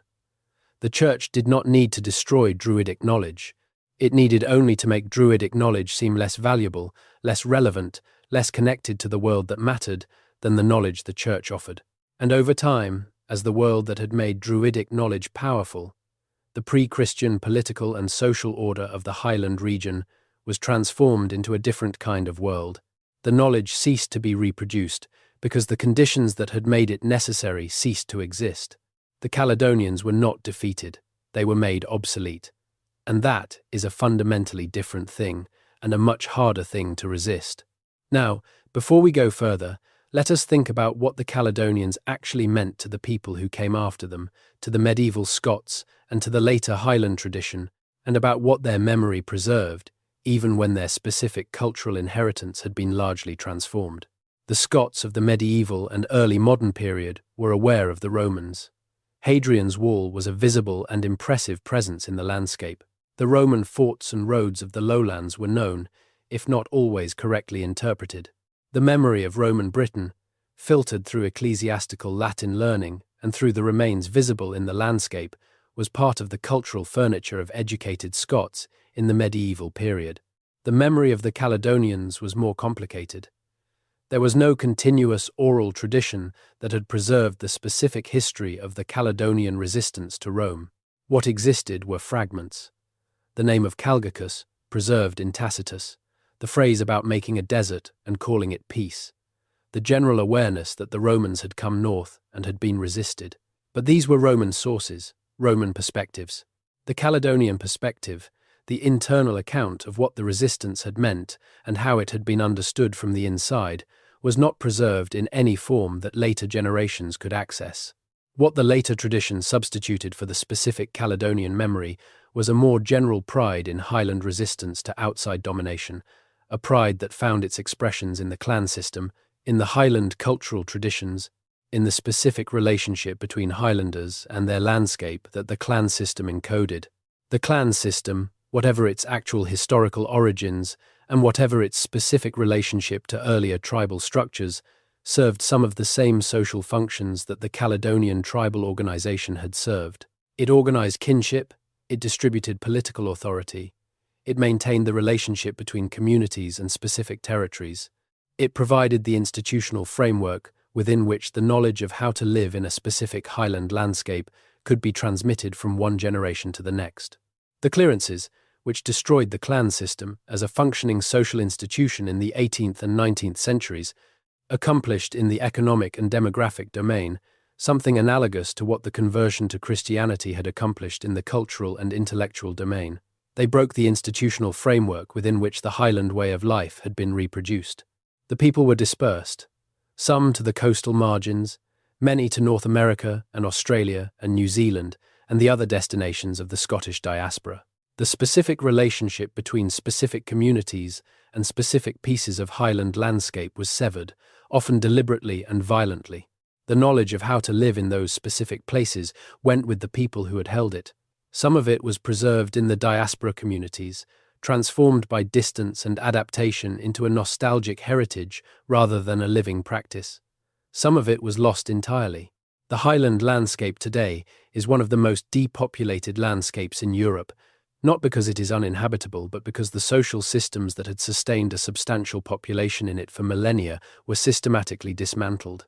This is the longest thread of the Caledonian story. From the period when the Caledonians first developed their distinctive relationship with the Scottish Highland landscape, through the Roman period when that relationship made them invincible against the most powerful military force in the ancient world, through the medieval period when the transformation of their culture retained some threads of continuity, even as it lost the specific Caledonian inheritance, through the Highland period when fragments of the old ways survived in the clan system, through the clearances that broke that system, to the present, when the landscape that the Caledonians knew is still there, but the people who knew how to live in it are largely gone. There is a continuity here, but it is a continuity of loss. Each phase of the story involves the preservation of some elements and the loss of others, the transformation of what was into something new that retains traces of what came before but cannot recover it whole. The Caledonians are in the landscape. They are in the place names. They are in the genetic makeup of the Highland population. They are in the brocks and the hill forts and the symbol stones. But they are not recoverable from these traces in the full form in which they existed. The silence at the center of their story is real. Let us spend some time now with the physical evidence, with what the archaeology can tell us about how the Caledonians actually lived, because the military and political history has tended to dominate the account at the expense of the everyday social reality of Caledonian life. The settlement pattern of the Highland region in the Iron Age was more complex and more dense than was understood even 50 years ago. The assumption that the Highlands were always sparsely populated is an artifact of viewing the present landscape, which has been depopulated by the clearances, as if it were the original state of things. LiDAR survey and systematic fieldwalking have revealed that the Highland landscape was much more intensively used and modified in the Iron Age than the surviving surface evidence suggests. Field systems, clearance cairns, traces of cultivation terraces, networks of trackways, all of these indicate a landscape that was being managed and cultivated at a level of intensity that implies a substantial and settled population. The settlement types are varied. Roundhouses, the characteristic Iron Age dwelling form across much of Britain, appear throughout the Highland zone. They range from modest single-room dwellings to substantial structures with internal divisions that suggest more complex domestic arrangements. Some are isolated farmsteads. Others are grouped into small settlements of several houses, often with associated enclosures for livestock. The variability suggests a social organization that included both nuclear family units and extended family groups, with the specific arrangement depending on local conditions and local social dynamics. The Brocks deserve extended attention because they are the most architecturally distinctive and most impressive surviving structures from the Caledonian period. There are approximately 500 Brocks in Scotland, concentrated in the northern and western Highlands and Islands, with clusters in Orkney, Shetland, the Western Isles, Caithness and Sutherland, and other Highland regions. They are dry stone circular towers with hollow walls, some reaching heights of over 13 metres, with internal staircases built into the wall thickness giving access to upper galleries, with scarcements and ledges and lintels that demonstrate sophisticated understanding of structural principles. The Brocks were not built for military defence in any simple tactical sense. The single entrance, the absence of windows at ground level, the height that would have made it difficult to approach under fire, these features have defensive utility, but the Brocks are not positioned on commanding ground in the way that primarily defensive structures usually are. Many are in valley bottoms or coastal locations that would be militarily awkward if defense were the primary purpose. The Brocks are better understood as prestige structures, as architectural statements of wealth and status by the families or communities that built them. Building a broch required substantial organized labor, considerable technical skill, access to sufficient stone, and the political authority to mobilize community resources for a multi-year construction project. Having a broch meant having all of those things. The contents of brocks, as revealed by excavation, are consistent with this interpretation. They contain evidence of craft production, of metalworking and textile production, and woodworking. They contain evidence of feasting, and of the storage and redistribution of food and goods. They contain evidence of long-distance connections, with items of copper alloy and glass, and other materials that did not originate locally. They are the centers of political economies, the places where resources flowed in and were redistributed outward, where craft goods were produced and exchanged, where the social glue of feasting and gift-giving and ceremony was applied. The people who built and used the brocks were not primitive. They were sophisticated actors in a complex social and economic world that extended far beyond their immediate territory. The trade connections of the Broch period reached across Scotland and Ireland and into the continental Celtic world. Objects of Roman manufacture appear in broch contexts, indicating that even communities that were not part of the Roman world were connected to Roman trade networks through intermediaries. The Roman wine amphorae and the Roman ceramic vessels that appear occasionally in Highland contexts represent the desire of Highland elites to participate in the prestige economy of the wider world, even while remaining outside Roman political control. This is an important corrective to the image of the Caledonians as purely resistant to outside influence. They were resistant to conquest. They were not resistant to exchange. They participated actively in the trade networks of the Iron Age world, acquiring prestige goods from a wide area and presumably exporting Highland products, probably cattle and hides and furs and metalwork, in return. The Highland economy was not autarkic. It was connected, but on the Caledonians' own terms, through exchange, rather than through incorporation into someone else's political and economic system. The metalwork of the period shows the same dual character. There are objects that are clearly in the mainstream of the wider Iron Age Celtic art tradition, making the same formal choices and using the same stylistic vocabulary as craftspeople across a wide area. And there are objects that are distinctively Highland, using local variants of the broader tradition in ways that speak to a local aesthetic sensibility and a local set of priorities. The craftspeople of the Caledonian period were not imitators. They were participants in a broader tradition who were also innovating within it, according to their own sensibilities. The implications for our understanding of Caledonian identity are significant. The Caledonians were not a people defined primarily by their resistance to the outside world. They were defined by a specific relationship with a specific place. A relationship that included both their intimate knowledge of the Highland landscape and their participation in the wider networks of exchange and influence that connected the Highland region to the rest of the Atlantic European world. Their resistance to Rome was one expression of this identity, the expression that happened to be most visible to the historical record because Rome wrote things down and the Caledonians did not. But it was not the whole of who they were. Who they were was a people who had spent centuries learning to live in one of the most beautiful and most demanding landscapes in Europe, who had developed sophisticated institutions for managing the social and economic life of Highland communities, who had created a material culture of considerable aesthetic achievement, who had participated in long-distance exchange networks while maintaining control over their own political destiny, and who had done all of this without writing, without cities, without the institutional forms that the literate historical tradition recognizes as markers of civilization. The failure to recognize the Caledonians as a civilization, in the fuller sense of that word, is one of the persistent failures of British historical writing. They appear in the sources primarily as an external threat, a problem to be solved, an obstacle to Roman expansion, a barbarian people defined by their resistance to what Rome represented. The Roman perspective, which is our primary source for the Caledonian period, defines the Caledonians in terms of their relationship to Rome, not in terms of their own internal logic and their own self-understanding. We are only now, through the combination of archaeological evidence and a more critical approach to the Roman sources and a greater willingness to take indigenous perspectives seriously, beginning to see the Caledonians as they were, rather than as Rome needed them to be. And what we see, when we make the effort to look past the Roman framing, is a sophisticated, complex, deeply rooted society that had developed over centuries in relationship with a specific place, and that had achieved a level of adaptation to that place that made it remarkably resilient against every kind of external pressure, except the slow reorientation of cultural prestige that eventually transformed it into something else.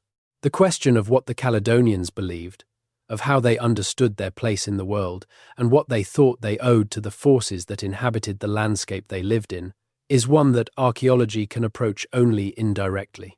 The symbol tradition of the Pictish period gives us tantalizing glimpses of a symbolic vocabulary that was organized and coherent and shared across a wide area, but without the key to decode that vocabulary, we cannot read the beliefs it expressed. The ritual deposits of the Iron Age, the deliberate deposition of metalwork in bogs and rivers and lakes, tell us that the boundary between the human world and whatever lay beyond it was understood to be located at the margins of the land itself, at the places where solid ground gave way to water or air. But the specific theology of these deposits, the specific beliefs about what was being offered and to whom and in return for what, is not recoverable from the objects alone. The sacred geography of the Highland region, the network of springs and hills and lochs and passes that were understood to be particularly powerful or particularly inhabited by non-human forces, is partially recoverable from the folk traditions of the medieval and early modern period. The fairy hills and the holy wells and the dangerous crossroads of later Highland folklore are not direct survivals of Caledonian belief, but they are the distant descendants of it, the persistence of a sense that the landscape is inhabited by forces that require respect and attention, which is perhaps the most fundamental insight of the Caledonian relationship with their place. There is an argument, made by some researchers in the tradition of what might loosely be called deep ecology or environmental humanities, that the knowledge systems of traditional peoples who have lived for millennia in close relationship with specific landscapes encode forms of ecological and environmental understanding that are not available through the methods of modern science. because they depend on kinds of attention and kinds of relationship that modern science does not practice. The Caledonian knowledge of the highland landscape, whatever form it took and however it was organized, was not separate from the landscape. It was a product of centuries of intimate engagement with it, of paying the kind of attention that people pay to things their lives depend on, of noticing what the land does and how it changes, and what those changes mean. The loss of that knowledge is not only a cultural loss, it is an ecological loss. We know less about how the highland landscape works because the people who knew it most intimately are gone, their knowledge dispersed and lost through the successive disruptions of conversion and political change and clearance and diaspora. The land is still there. The knowledge of how to live in it, in the deepest and most comprehensive sense, is not. This is a sobering thought, and it leads naturally to a question that is not purely historical. If the Caledonians had something to teach us, something that their centuries of intimate engagement with the highland landscape had taught them and that we have not learned through other means, what would it be? And is there any way to recover it, in whole or in part, from the fragments that remain? The honest answer to the first part of that question is that we do not know, because we do not have access to the specific content of Caledonian knowledge. We know that it was substantial and that it was effective, because the Caledonians survived in their landscape under conditions that would have destroyed less knowledgeable communities. We know that it was organized and transmitted, because it persisted across many generations. But we cannot read its specific content from what remains. The honest answer to the second part is more encouraging. The work of reconstruction is slow and partial and will never be complete, but it is not entirely hopeless. Archaeological excavation and survey continue to reveal more about how the Caledonians and their predecessors used and modified the highland landscape. Ancient DNA studies are providing more detailed information about population history and movement. Linguistic analysis of place names continues to extract meaning from the older layers of the linguistic record. Comparative work with other Celtic and pre-Celtic traditions in the Atlantic European world provides frameworks for understanding what Caledonian beliefs and practices might have looked like, even when direct evidence is absent. And there is a tradition of indigenous knowledge recovery and revitalization that has developed over the past few decades in the context of other colonized and dispossessed cultures, a tradition that may have something to offer for the specific case of the Scottish Highlands. The Gaelic language, which replaced the Caledonian tongue but which itself encodes a long relationship with the highland landscape, is the subject of intensive revitalization efforts. Gaelic place names carry ecological and geographical knowledge about the landscape that can be recovered if the language is maintained. The Gaelic oral tradition, though substantially transformed from whatever pre-Christian traditions it drew on, preserves fragments of a much older engagement with the highland world. These threads are thin. They do not lead back to the Caledonians as the Caledonians were, but they lead in that direction, toward a fuller understanding of the deep human history of the highland landscape, and of the forms of knowledge that have been developed and lost and partially recovered in that landscape over the past 10,000 years. The Caledonians are gone, but the hill where Calgacus may have stood to give his speech before the Battle of Mons Graupius is still there, wherever it is. The locks where Caledonian warriors hid from Roman pursuit are still there. The passes where Severus's soldiers struggled and died are still there. The brocks that Caledonian craftspeople built with remarkable skill are still there, many of them still standing to considerable heights, their walls still testifying to the organizational capacity and the aesthetic ambition of the people who built them. And somewhere, deep in the genetic record of the Highland population, in the DNA of people who have no idea that they carry this heritage, are the genes of the people who terrified Rome and refused to be conquered and built those towers and painted those symbols and knew that landscape the way you know your own face. The Caledonians did not vanish without a trace. The traces are everywhere, but you need to know how to look for them. We have been talking for a while now about the military history and the cultural history and the archaeological evidence, and it is worth slowing down and asking a question that historians sometimes forget to ask because they are so busy with the facts. What was it like? What was it like to be a Caledonian in the period when Rome was pressing from the south, when the world beyond the hills was becoming more complicated and more threatening, when the trade goods of the wider world were beginning to appear in the highland settlements, but so was the news of what Rome did to the peoples who fell under its control? The answer is that we cannot know. not in the way that we might mean when we ask what something is like. We cannot reconstruct the inner life of a Caledonian warrior or a Caledonian mother or a Caledonian druid from the evidence we have, but we can make some reasonable inferences about the texture of that life, about the conditions that shaped it, and the choices it involved.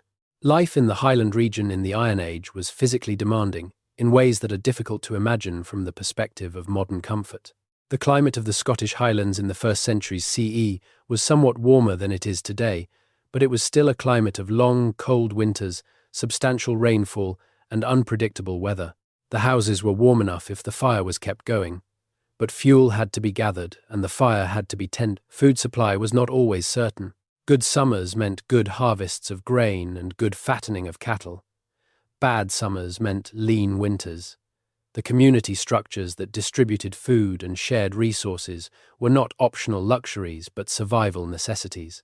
At the same time, the highland environment in the Iron Age was extraordinarily rich in the things that hunter-gathering and pastoral communities depended on. The red deer herds of the highlands were enormous by modern standards, before centuries of deforestation and hunting pressure reduced them to a fraction of their Iron Age numbers. The rivers were full of salmon at their seasonal peaks. The sea coasts offered shellfish and fish and seabirds in abundance. The forests, more extensive then than now, provided fuel and building material and a whole range of plant foods and medicines. The Caledonians were not living in scarcity. They were living in abundance, but an abundance that required sophisticated knowledge to access and careful management to sustain. The social life of Caledonian communities was probably intense and multidimensional in ways that the bare historical record does not capture. The hill forts and their surrounding settlements were not just places of residence, they were stages for the continuous performance of social identity, through feasting and gift-giving, and the display of metalwork and the recitation of genealogies and the performance of the rituals that maintained the relationships between the human community and the wider world it inhabited. The Druidic class played a central role in organizing this performance, but it was not performed by Druids alone. It was the work of the whole community, the way in which the community reproduced itself not just biologically but culturally, maintaining the sense of who it was and where it had come from and what it owed to its ancestors and to the land. The arrival of Rome in the south of Britain would have been news that travelled north through the trade networks and the seasonal gatherings at which communities exchanged goods and marriage partners and information. The news would not have come all at once or in a coherent narrative. It would have arrived in fragments, in the reports of travellers and traders and the occasional refugee from the south, building over years and decades into an increasingly alarming picture of what Rome did and how it operated. The communities of northern Britain had decades of warning before the legions actually arrived in their territory. They used that time. The coalition that Calgacus led against Agricola was not an improvised response to a sudden crisis. It was the product of years of political negotiation and alliance building among communities that had understood the threat and had been preparing for it. The Caledonians were not caught unprepared. They were ready. What they faced was simply an adversary with advantages that their preparation could not entirely compensate for, and they managed the encounter as well as anyone could have managed it.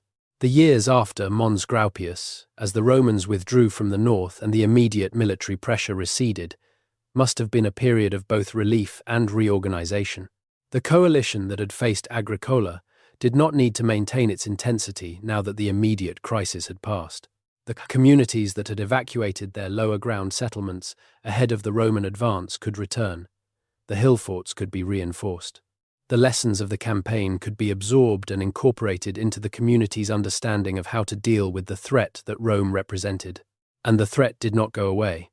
For over a century after Mons Graupius, the Caledonians lived with the knowledge that Rome was there, building its wall, maintaining its forts, conducting its occasional punitive expeditions into the south of their territory. The relationship was neither simple war nor simple peace.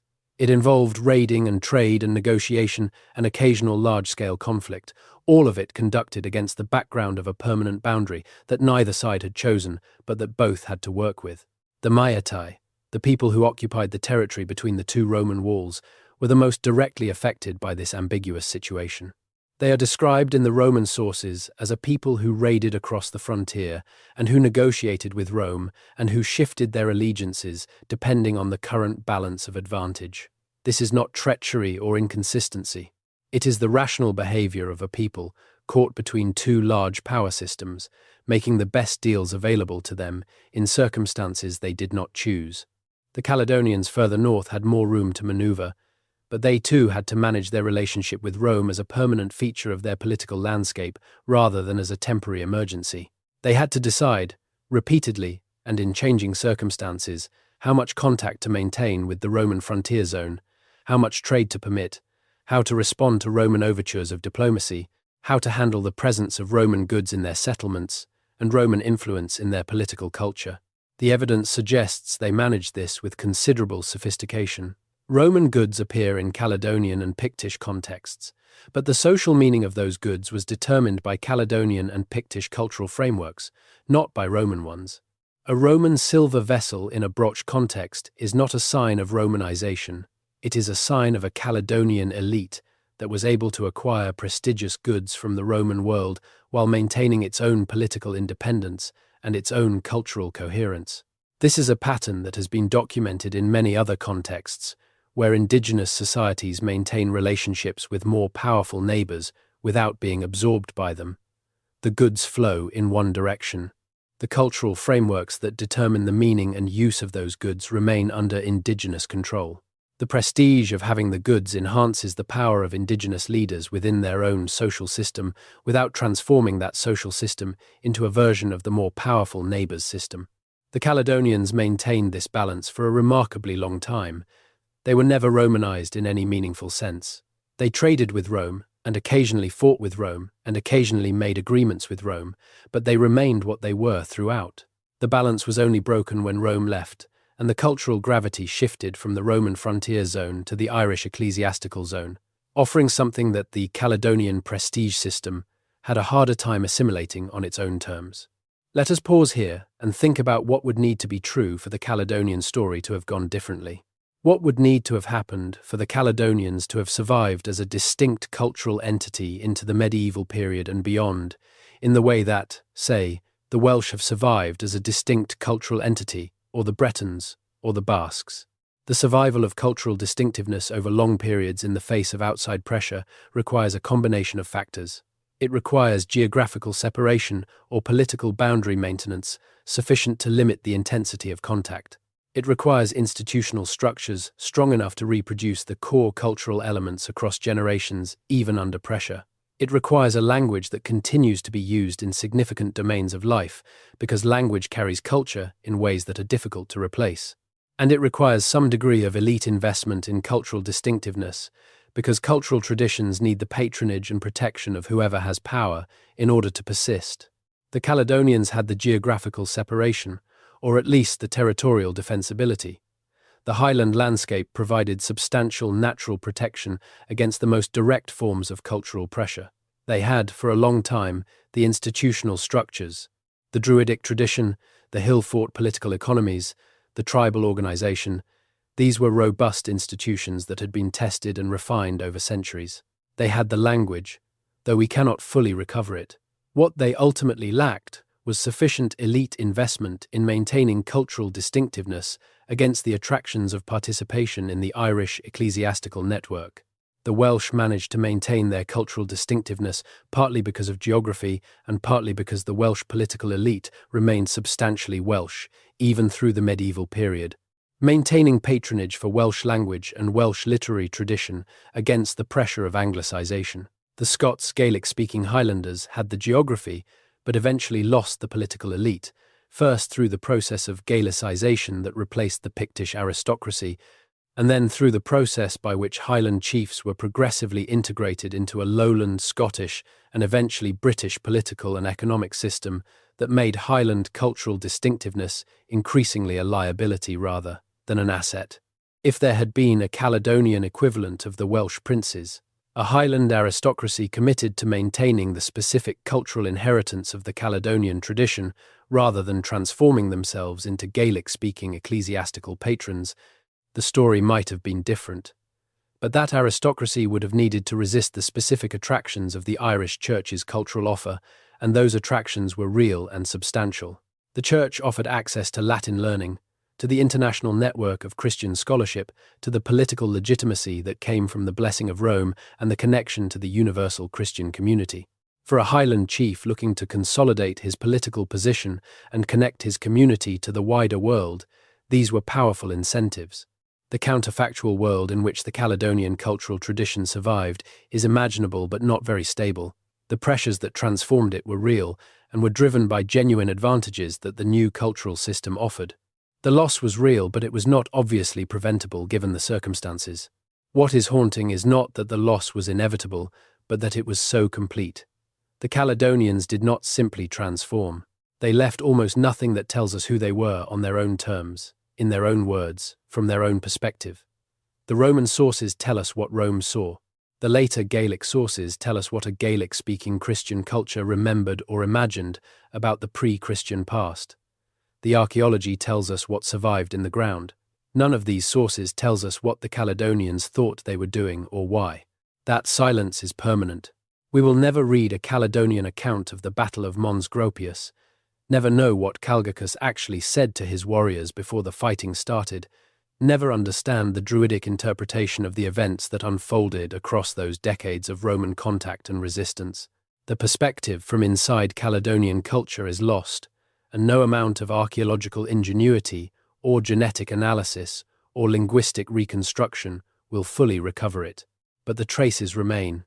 The land remembers in its topography, the stones remember in their carvings, the genes remember in their sequences. And the stories that have come down, however distorted and fragmentary and filtered through later perspectives, are still stories about a people who did something remarkable. They held the line against the most powerful empire in the ancient world. They preserved their freedom and their culture against pressure that had broken every other comparable people. They built something in the landscape of northern Britain that was beautiful and complex and finely adapted to its place, and they maintained it for centuries against everything the world could throw at them. And then they were gone, in the specific sense in which they were gone, transformed and dispersed and partially preserved, but no longer present as themselves. And the silence they left behind them is one of the most interesting silences in the history of the British Isles. There is one more dimension of the Caledonian story that deserves extended attention before we begin to draw the threads together, and that is the question of what the Caledonians meant to later people, how their memory was used, and what functions it served in the cultural and political life of Scotland in the centuries after their specific identity had dissolved. The memory of the Caledonians, such as it was, performed different functions at different historical moments. In the medieval period, when Scottish identity was being defined in opposition to English imperial ambitions, the tradition of northern resistance to outside domination was politically useful. The Scots could point to the Roman wall as evidence that the northern people had always been distinct, but always resisted incorporation into southern imperial systems, had always maintained their independence against overwhelming odds. The Caledonians became, in this context, proto-Scots, ancestors of a national resistance tradition that validated Scottish claims to political independence. This use of the Caledonian memory was not entirely accurate historically, but was politically intelligible. It performed the function that origin myths always perform, which is to validate present political arrangements by connecting them to ancient precedents. The specific historical reality of the Caledonians was less important than the symbolic function they could serve as ancestors of Scottish independence. In the 18th century, as Scottish intellectuals were navigating the complicated aftermath of the Act of Union and trying to understand what Scotland was and what it should be, the Highlands and their people became the focus of a cultural project that was simultaneously nostalgic and romantic and politically ambivalent. James Macpherson's Ossian poems, which purported to be translations of ancient Gaelic epic poetry and which became sensations across Europe, gave the Highland tradition a literary grandeur that it had never quite had in its own historical reality.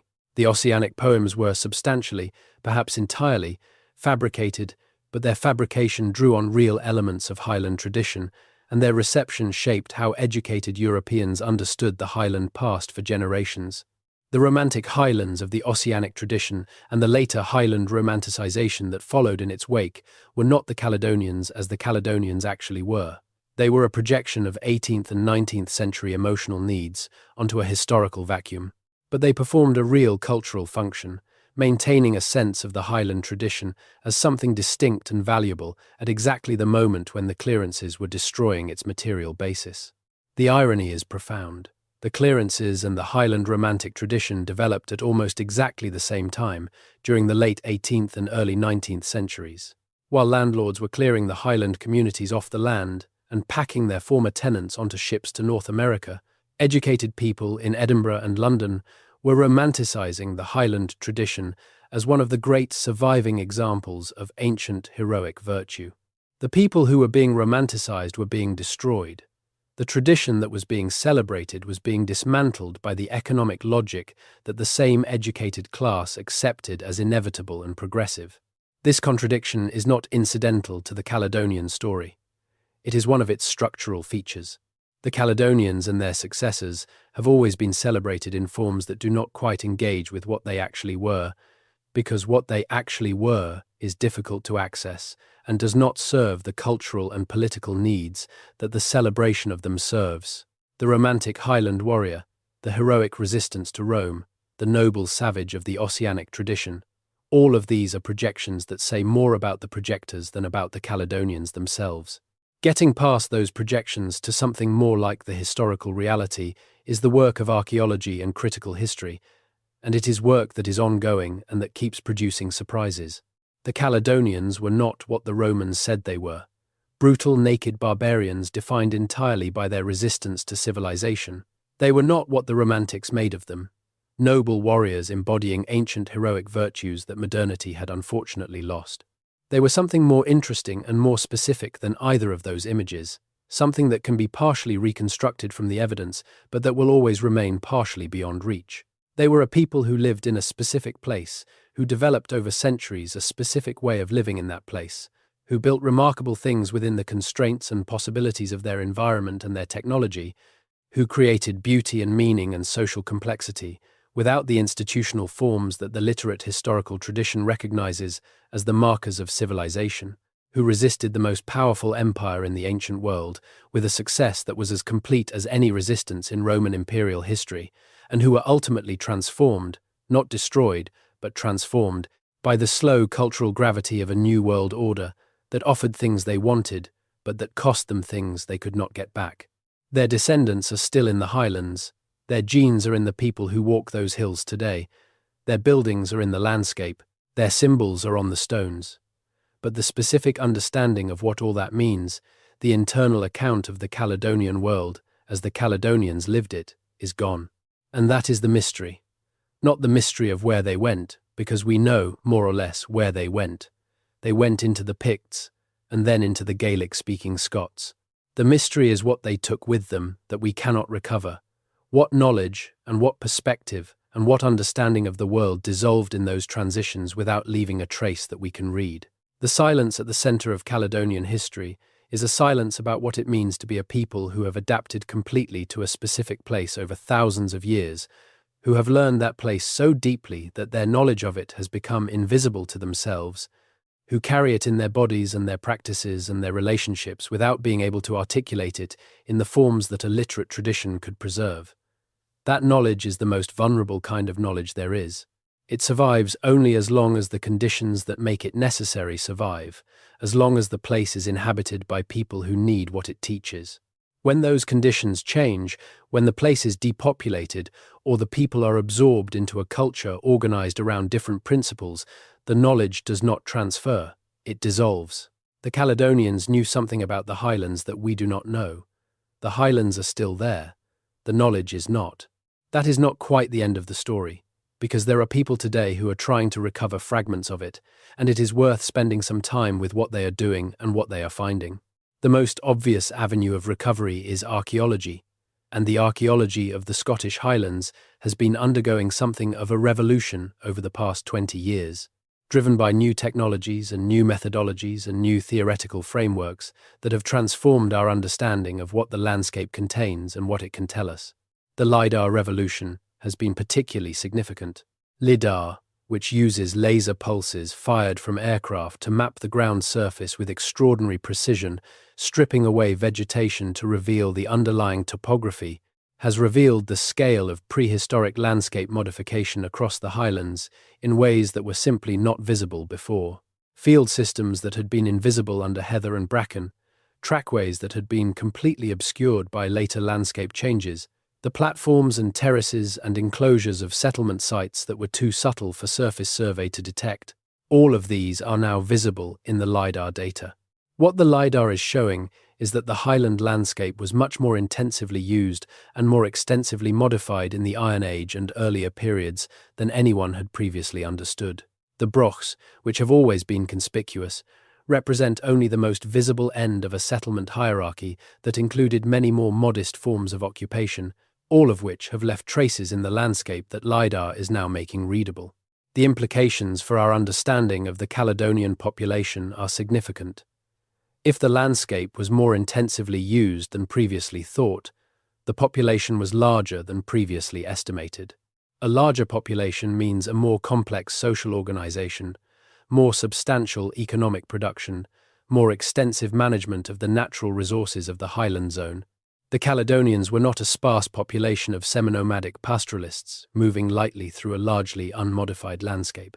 They were a substantial settled population, managing a complex landscape with considerable investment and sophistication.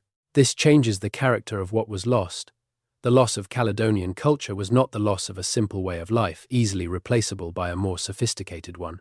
It was the loss of a sophisticated way of life adapted to a specific environment, a loss that left that environment less well managed and less well understood by the people who subsequently inhabited it. Ancient DNA is providing a different kind of window into the Caledonian world. The analysis of ancient DNA from highland burial sites is beginning to trace the population history of the region with increasing resolution. The results so far confirm the population continuity that the archaeological evidence had suggested. The people buried in highland sites across the Iron Age, the Pictish period, and the early medieval period show strong genetic continuity with each other and with the present-day highland population. There was no large-scale population replacement. The cultural transformations we have been discussing happened to substantially the same biological population. This is in some ways reassuring and in other ways disturbing. It is reassuring because it means that the Caledonian biological inheritance has been maintained. The descendants of the people who built the Brochs and fought Rome are still in the highlands.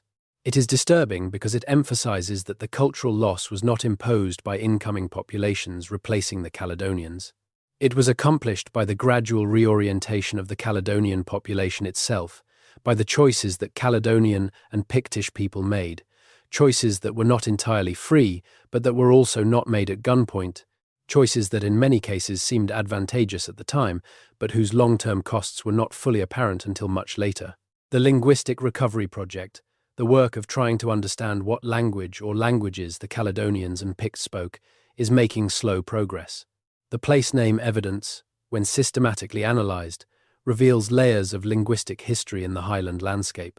The deepest layers, the names that resist analysis in any of the known historical languages of the region, may represent the linguistic traces of the pre-Celtic population that preceded even the Proto-Caledonians. Above that layer are traces of the Brittonic Celtic languages spoken across Britain before the Roman period. Above that, traces of Pictish, whatever it was. Above that, Gaelic. Above that, in many areas, Scots or English. Each layer represents a historical transition, a moment when the cultural and linguistic landscape of the region shifted. The Caledonians themselves were probably several layers into this linguistic stratigraphy. The place names that they used, insofar as we can recover them from the modern map, appear to be a mixture of Celtic and pre-Celtic elements, suggesting that the Caledonians themselves inherited a landscape that had been named and known by earlier peoples, and that they incorporated those earlier names into their own linguistic and spatial practice. This deep linguistic archaeology is slow and difficult and highly technical, but it is producing real results. The place name Aber, which means river mouth in the Brittonic linguistic tradition and which appears in many Scottish place names, is one example of how the older linguistic layers persist in the modern landscape. Aberdeen, Abernethy, Aberdour, Aberfeldy, all of these names preserve a Brittonic word that was in use in the landscape long before Gaelic became the dominant language. The Caledonians may have used Aber in their own speech. The place names that include it maybe Caledonian coinages. But we cannot be certain, because the linguistic boundaries of the region in the Iron Age are not recoverable from the available evidence. The Comparative Mythology Project, the attempt to understand Caledonian and Pictish beliefs by comparing the fragmentary evidence we have for Highland religious practice with the better documented traditions of Irish mythology and Welsh mythology and continental Celtic religious practice, is perhaps the most speculative, but also the most potentially illuminating avenue of research. The Celtic peoples of Atlantic Europe shared broad cultural features, including religious ones, while differing in their specific local expressions. If we can understand the common framework within which Caledonian religious practice operated, we can make some informed inferences about what it might have looked like in its Highland-specific form. The Irish mythological tradition, preserved in manuscripts from the medieval period, but containing material that appears to go back to a much earlier period, describes a cosmological world in which the landscape is inhabited by supernatural beings, in which certain places are understood to be entrances to other worlds, in which the seasonal cycle is organized around festivals that mark the boundaries between the world of the living and the world of the dead, and in which specialist knowledge about these things is held by a priestly class with the authority to mediate between the human and the supernatural. The specific content of Caledonian cosmology was different in its details from the Irish tradition because it had developed in a different landscape in response to different specific conditions. The Highland winter, which is genuinely dark and cold and long, would have shaped the mythology of the darkness and the dead in ways that the Irish winter, which is mild by comparison, would not. The specific animals of the Highland landscape, the red deer and the wildcat and the golden eagle and the red grouse, would have had specific mythological roles within the Caledonian framework that may have differed from their Irish equivalents. The specific geography of the Highland landscape, with its sea locks and its island chains and its mountain passes and its bog pools, would have organized the sacred geography of the Caledonian world in ways that we can partially reconstruct from the distribution of votive deposits and the locations of hill forts and other significant sites. All of this is inference, but it is not baseless inference. It is the kind of careful comparative work that allows us to say something meaningful about the general character of Caledonian religious and cosmological thought, even when we cannot access the specific content. And here is something worth sitting with. The Caledonian worldview, whatever its specific content, was the product of millennia of close engagement with a landscape that has since been severely degraded. The forests that the Caledonians knew, the Caledonian wildwood, are almost entirely gone, cleared first for farmland, and then for sheep pasture, and then for commercial timber plantations, and then simply maintained in their cleared state by the grazing pressure of deer and sheep. The bogs have been drained in many areas, the rivers have been modified, the bird and animal communities have been severely depleted. The landscape that the Caledonians knew, the landscape that their knowledge was calibrated to, and their cosmology organized around, is not the landscape that exists today. The ecological degradation of the Highland landscape is one of the most severe in Europe. Scotland's landscape today, however beautiful it appears to eyes calibrated by comparison with more intensively developed landscapes, is an ecological shadow of what it was in the Iron Age. The forest cover that existed in the Caledonian period, of which remnants survive at places like the Black Wood of Rannoch and the Caledonian forest at Bain Aiga, was far more extensive and far more ecologically complex than anything that exists today. The wildlife that inhabited that forest, the wolf and the bear and the lynx and the boar and the beaver and the elk, is gone from the landscape, extirpated over the centuries by hunting and habitat loss. The Caledonian knowledge system was calibrated to a landscape that no longer exists. Even if we could recover the knowledge, we could not apply it in the same way, because the world it was designed for is gone. This is perhaps the deepest level of the loss. The Caledonians and their landscape were co-created, each shaped by the other over thousands of years, and the destruction of one is the destruction of the context within which the other made sense. The rewilding movement, which has been gaining momentum in Scotland over the past 2 decades, it is attempting to address this at the ecological level by reintroducing species and allowing natural processes to operate without human management in areas that have been degraded by grazing. The reintroduction of beavers, the fencing off of deer-grazed areas to allow forest regeneration, the discussion of eventual wolf reintroduction, These are attempts to reverse some of the ecological degradation of the past millennium and to restore something of the ecological complexity that the Caledonian landscape once had. Whether these efforts can succeed in the face of the economic and political pressures that currently shape highland land use is uncertain. But their existence represents a recognition, however partial, that the highland landscape has been impoverished by its history and that something has been lost that is worth attempting to recover. This connects back to the Caledonians in a way that goes beyond nostalgia. The ecological knowledge encoded in Caledonian culture, the specific understanding of how the highland ecosystem worked and how human communities could sustain themselves within it without destroying it, is exactly the kind of knowledge that rewilding efforts need and cannot fully access because it was lost in the cultural transformations of the past 15 centuries. The people who knew most intimately how wolves and bears and lynx and beavers and humans could coexist in the highland landscape, who had developed the specific practices and the specific social institutions that allowed that coexistence, were the Caledonians and their successors. And what they knew is gone. This is not merely a historical tragedy, it is a practical problem. The rewilding efforts in Scotland are proceeding without the benefit of the ecological knowledge that existed for millennia in the landscape they are trying to restore. They have scientific ecology, which is powerful in its own way, but which has been developed over a period of decades rather than millennia, and which lacks the deep observational record that traditional ecological knowledge provides. They have the fragments of Gaelic ecological knowledge that survive in place names and folk tradition, which provide some guidance, but they do not have the full Caledonian inheritance, the knowledge that had been refined over centuries of direct engagement with the highland ecosystem at its most ecologically complex.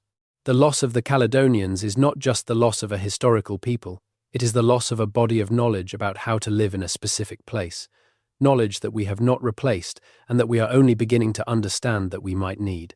Let us come now toward the end of this long journey through the Caledonian story, and let us try to draw some of the threads together without forcing a neater conclusion than the evidence supports. The Caledonians were real.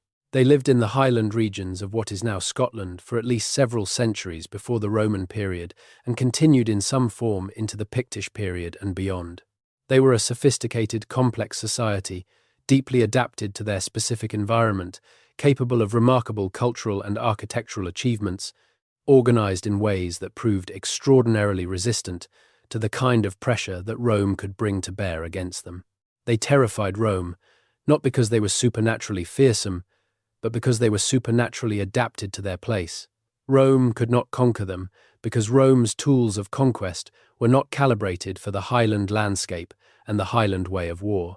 The wall that Rome built to contain them is the most eloquent testimony to their effectiveness. When Rome cannot conquer something, it builds a wall, and the wall is still there.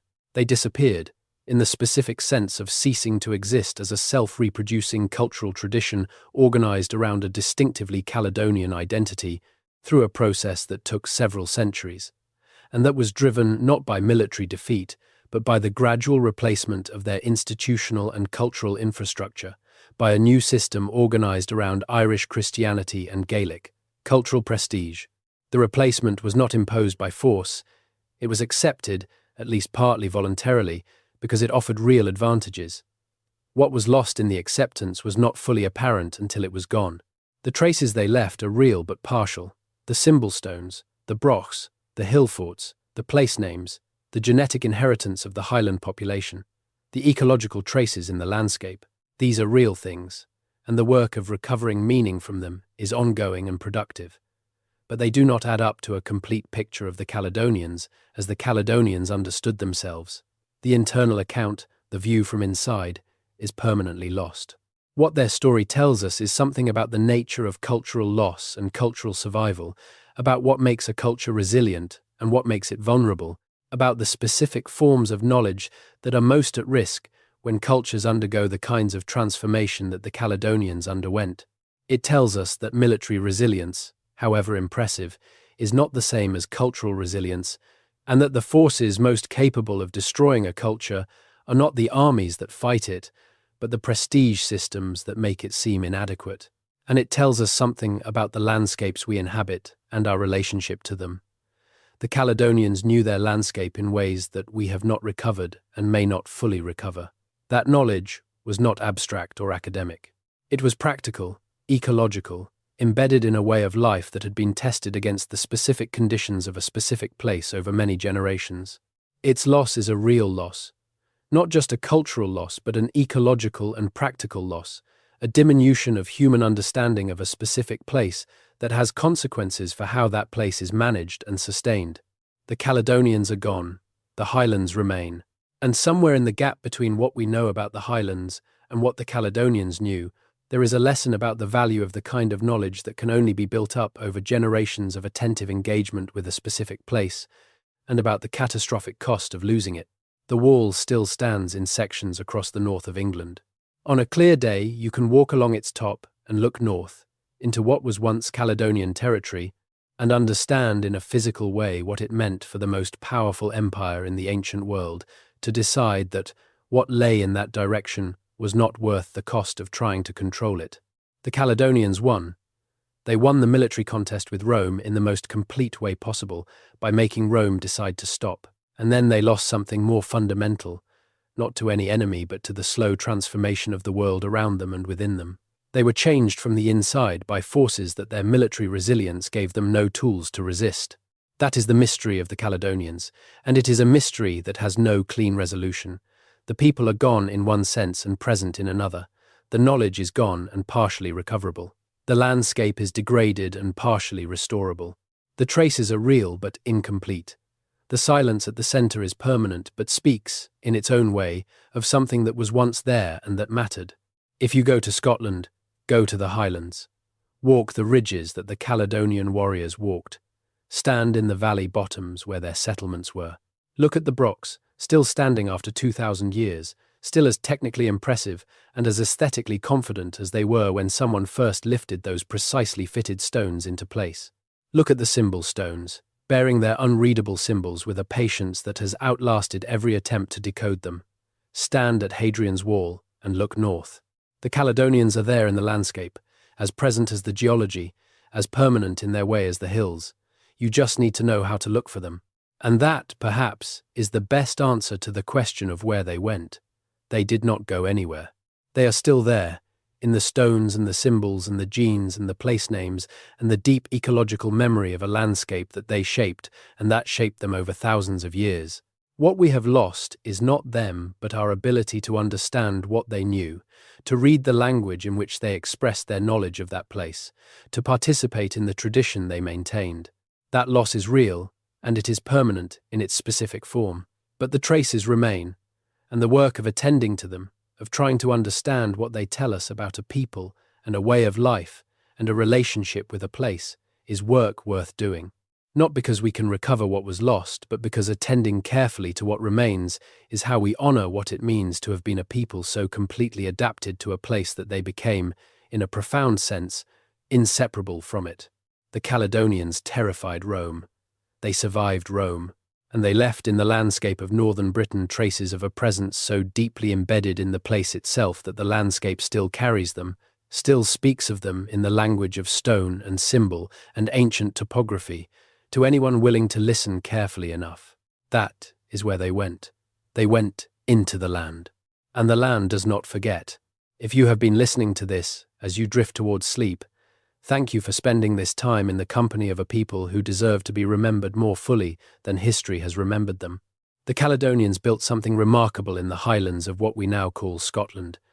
They held the line against the most powerful empire of their world, and they left a silence in the landscape that speaks, quietly and persistently, of everything that was known there once and is no longer fully knowable. Sleep well, dream of painted warriors on fog-bound hills, of stone towers rising above silver sea locks, of symbols cut deep into grey rock by hands that knew exactly what they meant. Dream of a people who were perfectly at home in one of the most beautiful and most demanding landscapes in the world, and who knew things about it that we have not yet learned to recover. The highlands are waiting, the stones are patient, and somewhere in the deep silence between one breath and the next, the Caledonians are still there. But there is more to say, and the night is long, and the story of the Caledonians has corners that the main narrative leaves unlit. Let us go into those corners. Let us talk about the things that the standard account of Roman-Caledonian conflict tends to skip over, because they are strange and because they do not fit neatly into the frame of military history, but because they are also, in some ways, the most revealing things of all. Consider the Pictish matrilineal succession system. This is one of the most anomalous features of any political culture in early medieval Europe, and it points towards something deep and strange in the social organization of the people who succeeded the Caledonians. In most of the early medieval kingdoms of Britain and Ireland, political succession was organized patrilineally. A king's son inherited from his father, or, at minimum, inheritance passed through the male line. This was the norm across the Celtic and Germanic worlds. It was what Rome expected. It was what the Irish Church was accustomed to dealing with. The Picts did not do this, or at least, the evidence suggests they did not do this in the normal way. The Pictish king lists, which survive in several versions from the early medieval period, contain something extraordinary when you actually analyze the patterns within them. The kings of the Picts did not typically succeed their own fathers. They succeeded their maternal uncles, or their fathers were kings from outside Pictish territory entirely, suggesting that what determined royal status was not paternal descent but maternal. The mother's lineage determined the royal status of the child. The father could be a foreigner, even an enemy, and the child would still be legitimate as long as the mother came from the appropriate royal kin group. This is a matrilineal succession system, and it is extraordinarily unusual in the European early medieval context. Bede mentions it, somewhat puzzled, in his ecclesiastical history. Later, Pictish historians tried to explain it with an origin legend involving a group of men who came from Scythia and were granted wives from the Irish on the condition that they take their kings from the female line. This legend is clearly a later rationalization of something that the medieval period found puzzling rather than a genuine historical explanation, but the fact that it exists at all suggests that the system was real and was old enough to require explanation by the time medieval writers were thinking about it. Where did this matrilineal system come from? The most plausible answer is that it was inherited from the Caledonian period, that it was one of the deep structural features of Highland social organization that the Picts maintained from whatever pre-Pictish population they descended from. And if that is true, it tells us something remarkable about Caledonian society. A matrilineal succession system implies a much more significant role for women in the organization of social and political life than the Roman sources, which are obsessed with the military dimension of Caledonian society, would suggest. The Roman sources do give us occasional glimpses of Caledonian women that hint at something the military narrative tends to suppress. There are references, usually in the context of polemical contrast with Roman norms, to Caledonian and British women participating in public life, attending assemblies, even fighting alongside men in some circumstances. These references need to be read critically because they are making a rhetorical point about barbarism, but the consistency across sources that had no reason to coordinate on this specific detail suggests some basis in reality. A society with matrilineal succession is a society in which the most socially significant relationship is not father to son but mother to child, and specifically through the mother's line. It is a society in which women control the transmission of the most important social resource, which is political legitimacy. This does not necessarily mean that women held formal political power. Matrilineal descent systems are found across the world in societies with widely varying degrees of particularly authority. But it does mean that women occupied a structurally central position in the reproduction of the social order that is not visible in the military narrative Rome has given us. This glimpse of a different dimension of Caledonian social life, one organized around the female line and the transmission of status through mothers rather than fathers, is one of the more haunting absences in the record. We do not know what Caledonian women believed about themselves, what roles they played in the ritual and intellectual life of their communities, what they thought about the Roman world pressing against their southern frontier, what they understood their responsibilities to be in the social system that defined their centrality. We do not know because no one wrote it down, and the people who might have written it down had no interest in asking the questions that would have produced that knowledge. The Aberlemno stones, standing in a churchyard in Angus in eastern Scotland, offer another window into a world that is almost but not quite accessible. These are Pictish symbol stones of the Class II type, meaning they carry both the distinctive Pictish symbols and explicitly Christian imagery, which places them in the period after the conversion, probably somewhere in the 7th or 8th century CE. One of the Abelemno stones carries on its reverse face one of the most detailed and most dynamically rendered battle scenes in all of early medieval art. The battle scene shows armored cavalry engaging infantry, with fallen figures beneath the horses' hooves, with a bird of prey pecking at a fallen warrior, with distinct groupings of fighters that suggest organized tactical formations rather than individual combat. It is, almost certainly, a depiction of a specific historical engagement rather than a generic battle image. The leading candidate is the Battle of Nectansmere in 685 CE, in which a Northumbrian army under King Egfrith invaded Pictish territory and was decisively defeated, with Egfrith himself killed. Bede records this battle as a major catastrophe for Northumbrian expansionism into the north. If the Abelemno stone is indeed a memorial to Nectansmere, it is something remarkable, a visual record of a specific military victory, carved in stone within living memory of the event, by a people who did not use alphabetic writing to record their history. The stone is doing what a written chronicle would do, preserving the memory of a defining moment, but doing it in the visual language of Pictish art rather than in words. The symbols on the face of the stone, the Pictish symbols whose meaning we cannot decode, may be doing something similar, recording information about lineages or territories or political relationships that we cannot read, but that would have been legible to people who knew the code. This is what makes the failure to decode the Pictish symbols so frustrating. We are looking at a visual language. We know it is a language because it is too consistent and too complex to be purely decorative. We know it encodes meaningful information because it was carved repeatedly and carefully over centuries across a wide area. We just cannot read it. The Rosetta Stone of Pictish culture, the bilingual text that would give us the key, has never been found and may not exist. The symbols may be a deliberately exclusive system, accessible only to those trained in its use, as resistant to outside decoding as it was to Roman military conquest. Sueno's stone, standing 6.5 meters tall in a protective glass case in Forez in Moray, is the most complex and most imposing Pictish monument that survives. It was probably carved in the 9th century CE, in the final decades of the Pictish kingdom before its absorption into Alba. The carved panels on its faces show hundreds of individual figures, engaged in battle, in procession, in what appears to be the execution of prisoners, in scenes whose narrative sequence and specific meaning are debated by every scholar who has studied them. The scale and ambition of the carving are extraordinary. This is not a monument made by a people who had given up or who were in decline. It is a monument made by a people who were still confident enough in their culture and their traditions to invest enormous resources in the most ambitious public artwork they had yet produced. And within a few decades of its carving, the Pictish kingdom was gone. The timing is striking. Sueno's stone was carved at almost exactly the moment when the Pictish identity it celebrated was about to dissolve into the new kingdom of Alba. Whether the people who commissioned and carved it knew what was coming is impossible to say. Perhaps they were celebrating a tradition that felt secure. Perhaps they were memorializing something they could already see slipping away. Perhaps, in the way that art sometimes knows things that the people who make it cannot consciously articulate, they were doing both at once. The stone still stands. 6.5 meters of intricately carved sandstone, bearing images whose full meaning died with the people who made them, standing in a glass case in a small Scottish town, attracting visitors who can see that something significant is being expressed without being able to fully understand what it is. This is as good a symbol as any for the relationship between the modern world and the Caledonian Pictish inheritance.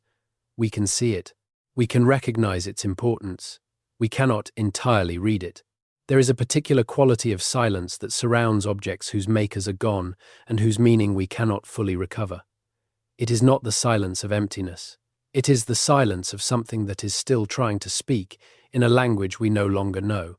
The Pictish symbol stones speak this silence. The brocks speak it too, their hollow walls resonating with whatever was said and sung and shouted within them over the centuries of their use. The hill forts speak it from their high ground, their grassed-over ramparts still tracing the outlines of a community's decision to mark its territory and defend it.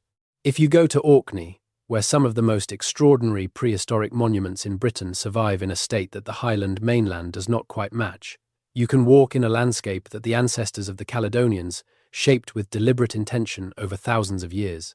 The Ring of Brodgar, standing on a narrow strip of land between two locks, its remaining stones catching the extraordinary northern light at all hours of the day, was built around 5,000 years ago by people who had thought carefully about how to orient a circular structure within a specific landscape, who had calculated the movements of celestial bodies with sufficient precision to align their monument to specific astronomical events, who had quarried and transported and erected enormous stones over what must have been years or decades of communal effort, stand inside the ring of Brodgar on a clear summer evening, when the northern light stays until almost midnight, and the sky above the islands takes on colours that seem unlikely for any sky at any latitude, and you feel, in a way that is difficult to articulate without sounding vague, that you are in a place that was deliberately made to induce exactly this feeling, that the people who built it knew what they were doing, that the relationship between the monument and the landscape and the sky and the water around it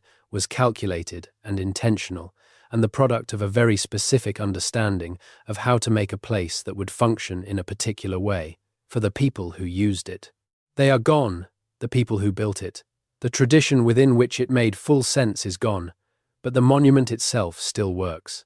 It still does whatever it was designed to do, in whatever dimension of experience it was designed to operate in. The silence inside it is the most resonant silence in Britain. The Caledonians would have known this monument.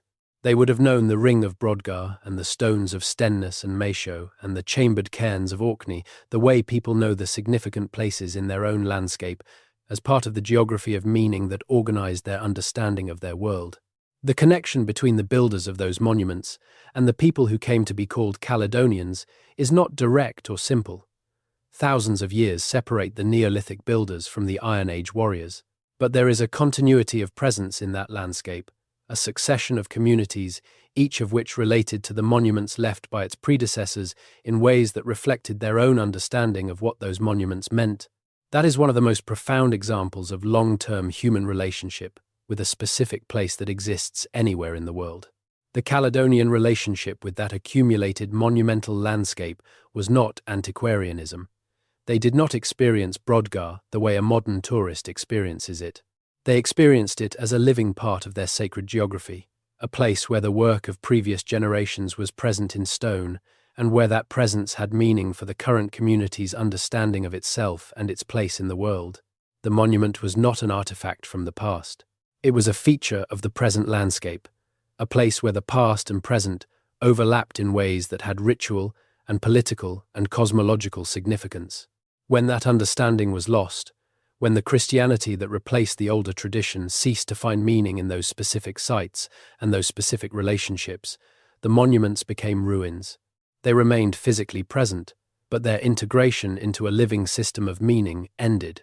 They became archaeological sites, objects of curiosity and eventually of scholarly study, but no longer the living nodes of a functioning sacred geography that they had once been. This is one of the more melancholy dimensions of what the cultural transformation meant. It was not just the loss of a set of beliefs that could, in principle, be replaced by other beliefs equally good. It was the loss of a specific way of being in a specific place, a way that had been built up over thousands of years and that integrated the human community with the natural landscape and with the accumulated work of previous generations in ways that gave life a specific depth and texture and meaning. What replaced it was not necessarily worse by absolute standards, but it was different, and the difference involved the severance of connections that had taken thousands of years to build. The Caledonians who faced Rome had that depth behind them. When Calgacus, or whoever actually spoke to the coalition gathered at Mons Graupius, prepared his warriors for the battle, he was not appealing only to their immediate self-interest or their tribal loyalty. He was appealing to an identity that stretched back through centuries and millennia, to a sense of themselves as the inhabitants of a specific place, with specific obligations to that place and to the people who had come before them in it. The courage that the Roman sources grudgingly acknowledge was not simply the product of individual valor. It was the courage that comes from knowing exactly who you are and exactly what you are fighting for. That knowledge, in its deepest form, is what was lost. The genetics are still there. The landscape is still there. The monuments are still there. But the comprehensive, integrated understanding of what all of it meant and how it fit together, the knowledge that made the Caledonians the specific people they were, in the specific place they inhabited, dissolved in the centuries of cultural transformation that followed the Roman period.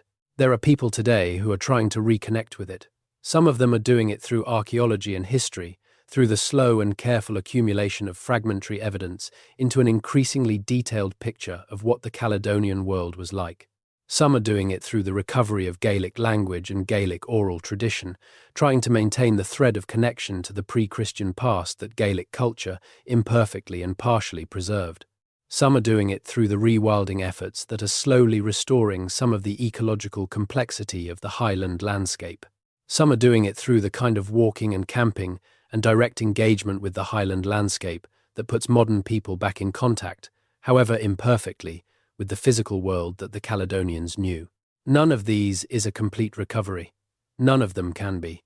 But each is a recognition that something was lost that mattered, that the specific human achievement represented by a people who spent thousands of years learning to live in one of the world's most demanding and most beautiful landscapes, is not something that can be simply replaced by any amount of subsequent progress, and that attending to what remains of that achievement is one of the things that makes us more fully human rather than less. The Caledonians are worth remembering, not in the romantic way, not as noble savages or heroic ancestors or symbols of national resistance, but in the specific and honest way, as a complex and sophisticated people who built something remarkable in the highlands of Britain and who lost it in ways that were partly inevitable and partly preventable and entirely worth understanding. And the silence they left behind them, the silence in the symbol stones and the hill forts and the hollow towers of the Brocks and the landscape that still bears their mark without quite speaking their name, is a silence worth attending to. It is one of the most eloquent silences in the long, strange history of this island. The fog comes in from the sea in the morning and stays all day, sometimes on the west coast of Scotland. The hills rise out of it, their tops briefly visible and then gone again as the cloud moves through. The sea locks catch the grey light and hold it, dark and still and deep.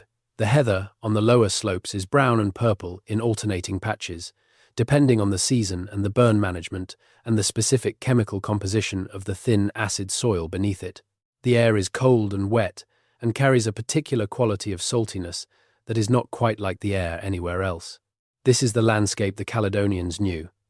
This specific quality of light, this specific smell, this specific coldness on the skin, this specific view of water and sky and stone. They woke up to it every morning. They went to sleep inside it every night.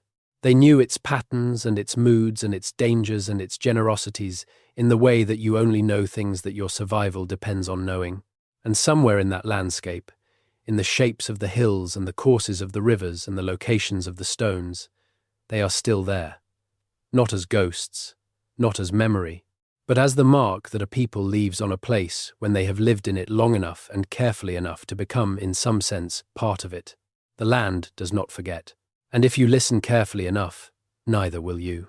Good night, wherever you are. Good night, from the highlands, from the fog, and the lochs, and the standing stones, and the long northern light. Sleep well. And when you wake, remember that there were people once who knew this world more completely than we do now, who left their mark in it, and who are still here in the ways that matter most. The Caledonians terrified Rome. They survived Rome, and they are, in their own way, surviving still. There is something we have not yet fully examined about the Caledonian moment in British history, something that the military and cultural narratives tend to rush past because it is slower and stranger and requires a different kind of attention. It is the question of what the Caledonians ate and what their food tells us about who they were. This might seem like a minor matter compared to battles and cultural dissolution and the mysteries of an untranslated visual language. But the food of a people is one of the most revealing things about them, because food connects people to their landscape more directly than almost anything else. What you eat reflects what your landscape can provide, how you have learned to use it, what you value, what you consider worthy of effort, what you share with others, and what you keep for yourself. The faunal remains from Iron Age highland sites tell a consistent story. Cattle bones dominate, as you would expect from a society whose economy and prestige system were organized primarily around cattle herding. But the cattle bones are accompanied by substantial quantities of red deer bone, showing that hunting remained a significant supplement to the pastoral economy. Pig bones appear in some contexts, particularly those associated with feasting, suggesting that pork held a ritual or celebratory significance distinct from its purely nutritional value. Fish bones, particularly salmon and seafish, are common in coastal and riverine sites. The plant remains are more fragmentary but significant. Barley is the dominant cereal, which makes sense in the highland climate where barley is more reliable than wheat. There are traces of wild plant foods, including hazelnuts and various berries, that reflect the continued importance of gathered foods even in a primarily pastoral economy. There is evidence of the production of a range of fermented and processed foods, including what may be early forms of the dairy products that remain central to Highland cooking traditions to the present day. Imagine a Caledonian morning, in the weeks after the autumn harvest, when the cattle have come down from the summer pastures and the grain has been threshed and stored and the smoked and dried fish from the autumn salmon run are hanging in the rafters. The fire in the central hearth has been burning all night, banked under ash to hold the heat. Someone has put water on to heat. There is barley porridge to be made, thick and warming, perhaps with some dried berries or a scraping of something preserved from the summer sweetness. Outside, the cold comes off the hills, and the fog is thick on the valley floor, and the cattle in their enclosure are shifting and breathing, visible as shapes in the grey. This is not a romantic image of noble savagery. It is an image of competent, careful, organised daily life in a difficult climate, sustained by the knowledge of exactly how to use what the landscape provides. The Caledonians were good at this. They had been practicing for generations. The specific knowledge of how to make the highland landscape feed a community through the year, of when to slaughter, which animals, and how to preserve which foods and which wild plants were available, in which seasons, and how to manage the pastures so the summer grass would support the cattle and the hay meadows would produce enough fodder for the winter. All of this was the practical foundation of everything else the Caledonians were. The feasting culture was a critical social institution. Feasting in Iron Age Highland society was not simply communal eating.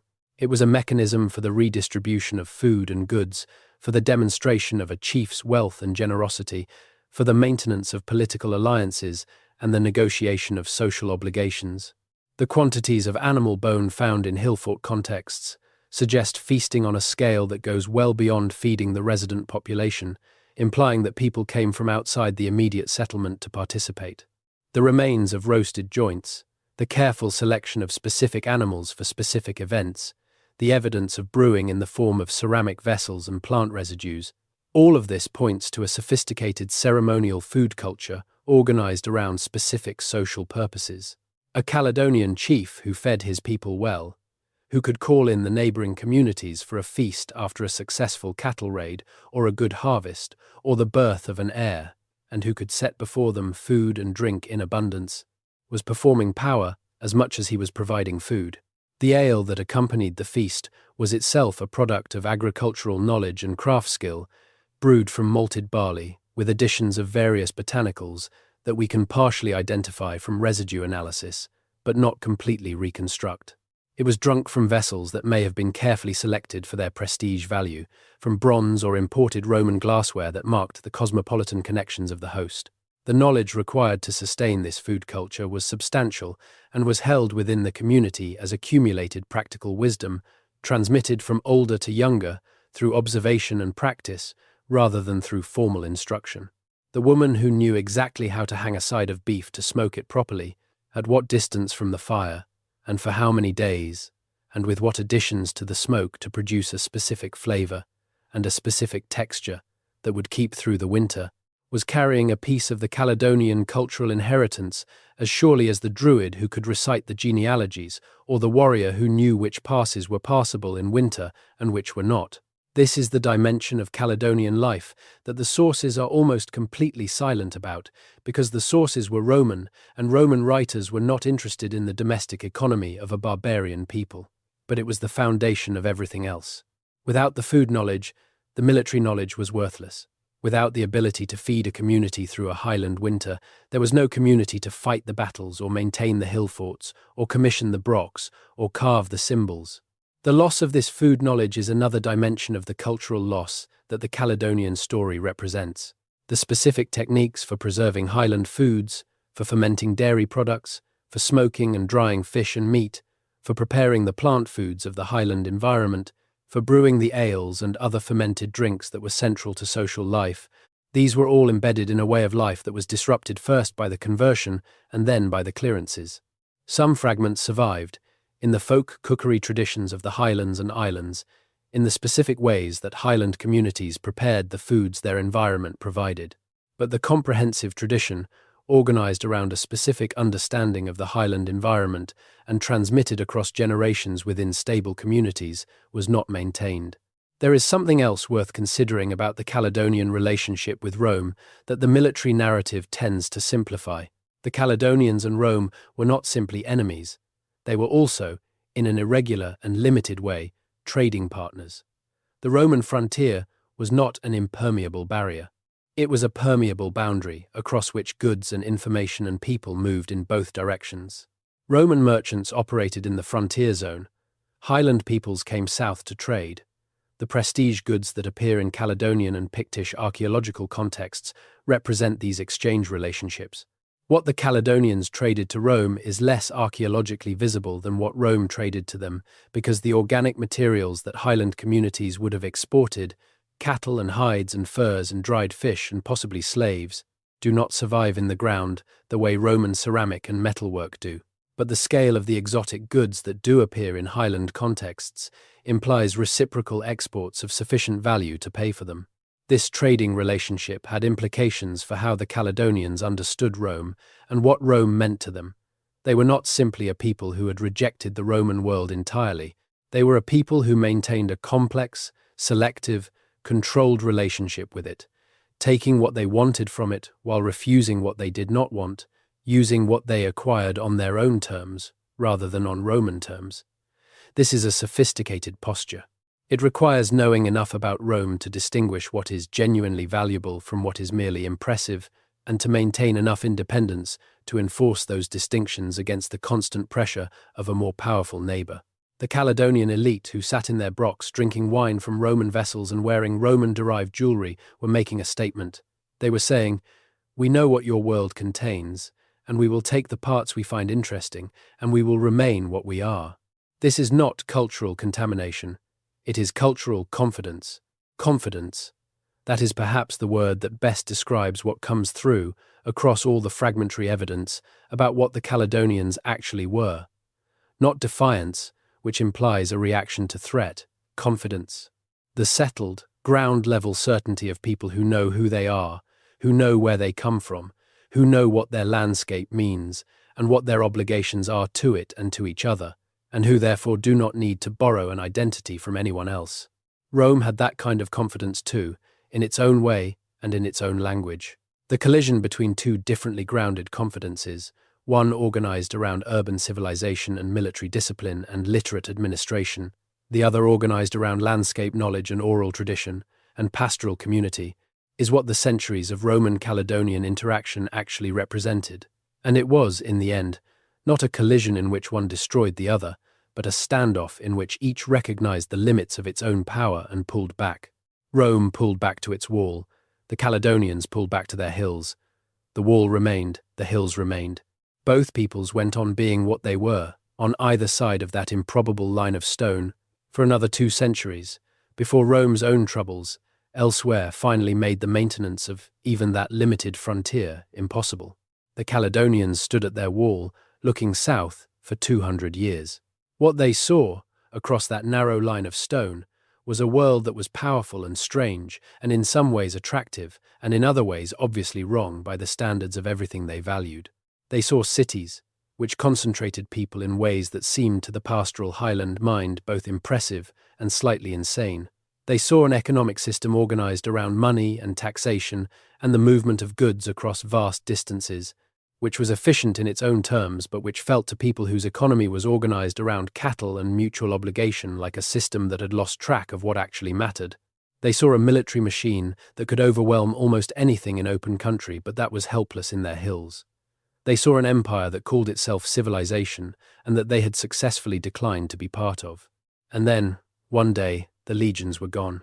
The wall was still there, but no one was defending it. The forts south of the wall were abandoned. The markets dried up. The administrative apparatus that had sustained the frontier zone collapsed. The world that had been pressing against the Caledonians from the south for 2 centuries simply stopped pressing. What did the Caledonians make of that? We do not know. We have no account of how the Caledonian communities processed the information that Rome had left Britain, that the world they had spent generations resisting had simply withdrawn. Perhaps it felt like vindication. Perhaps it felt, after 2 centuries of organizing their lives around the presence of that threat, disorienting. Perhaps it felt like nothing in particular, because the daily rhythms of Highland life, the cattle and the fields and the fishing and the seasons, went on regardless of what was happening south of the wall. What we know is that the Caledonians did not immediately expand into the vacuum left by Rome's withdrawal. The post-Roman centuries in northern Britain were complex and contested, with multiple peoples making competing claims on the territory that Rome had relinquished. The Caledonians, or the Picts, who were now the dominant name for the northern peoples, had to navigate a new political landscape as complicated as anything Rome had presented them with, but organized around different dynamics. The expansion of Gaelic-speaking Dalriata from the west, the pressure of Anglian kingdoms from the south, the beginning of Norse raiding from the north and west. This is the period from the 5th through the 9th century, during which the specific character of the Pictish kingdom developed and expressed itself in the extraordinary artistic tradition of the symbol stones. The political and military pressures of this period were severe. The Picts fought the Northumbrians at Nectansmere and won. They negotiated and occasionally fought with the Gaelic kingdom of Dalriata on their western flank. They absorbed Norse pressure on their northern territories. They converted to Christianity and built monasteries and produced art of considerable beauty and sophistication. And through all of this, they maintained their specific cultural identity, their specific symbol tradition, their specific political organization with its anomalous matrilineal succession for 4 centuries after Rome's departure. They are not a people who collapsed at the first pressure. They are a people who maintained themselves, imperfectly and with losses and with transformations, through a genuinely challenging period of history. The end, when it came not through defeat but through merger. The kingdom of Alba that emerged in the 9th century was not a conquest of the Picts. It was an amalgamation, a bringing together of the Pictish and Dalriatan political traditions into a new synthesis that drew on both. The Gaelic language and the Gaelic cultural framework dominated that synthesis, for reasons that have to do with the specific pattern of elite intermarriage and ecclesiastical influence that we have already discussed. But the synthesis was real. The early Kingdom of Scotland was not a foreign imposition on a Pictish population. It was a new thing that the Pictish population was part of creating. The Caledonians and the Picts did not vanish. They became something new. The specific elements of their tradition that survived into the new synthesis are difficult to identify precisely because the new synthesis was presented in Gaelic cultural forms and the Pictish, Caledonian contributions are not clearly labelled. But some things almost certainly carried through. The specific relationships between Highland communities and specific pieces of Highland landscape, the specific oral traditions, now transmitted in Gaelic rather than in Pictish, that preserved fragments of an older understanding of the land, the specific craft traditions, evolving and changing, but not discontinuous. The specific genetic population maintaining its deep-rooted presence in the Highland zone through all the cultural transformations. The Caledonians went into the Scots, and the Scots, in the fullness of time, went into everyone who has ever walked the Highland landscape and felt, without quite knowing why, that they were in a place that remembered something, that the hills held knowledge, that the stones were not merely stone. That feeling is not imagination. It is the trace of a relationship, built over thousands of years, between human communities and a specific landscape that has never been entirely broken. The community is dispersed. The specific knowledge is largely lost. But the land, the Caledonians knew what it was, and in the long Highland silence, it still endures.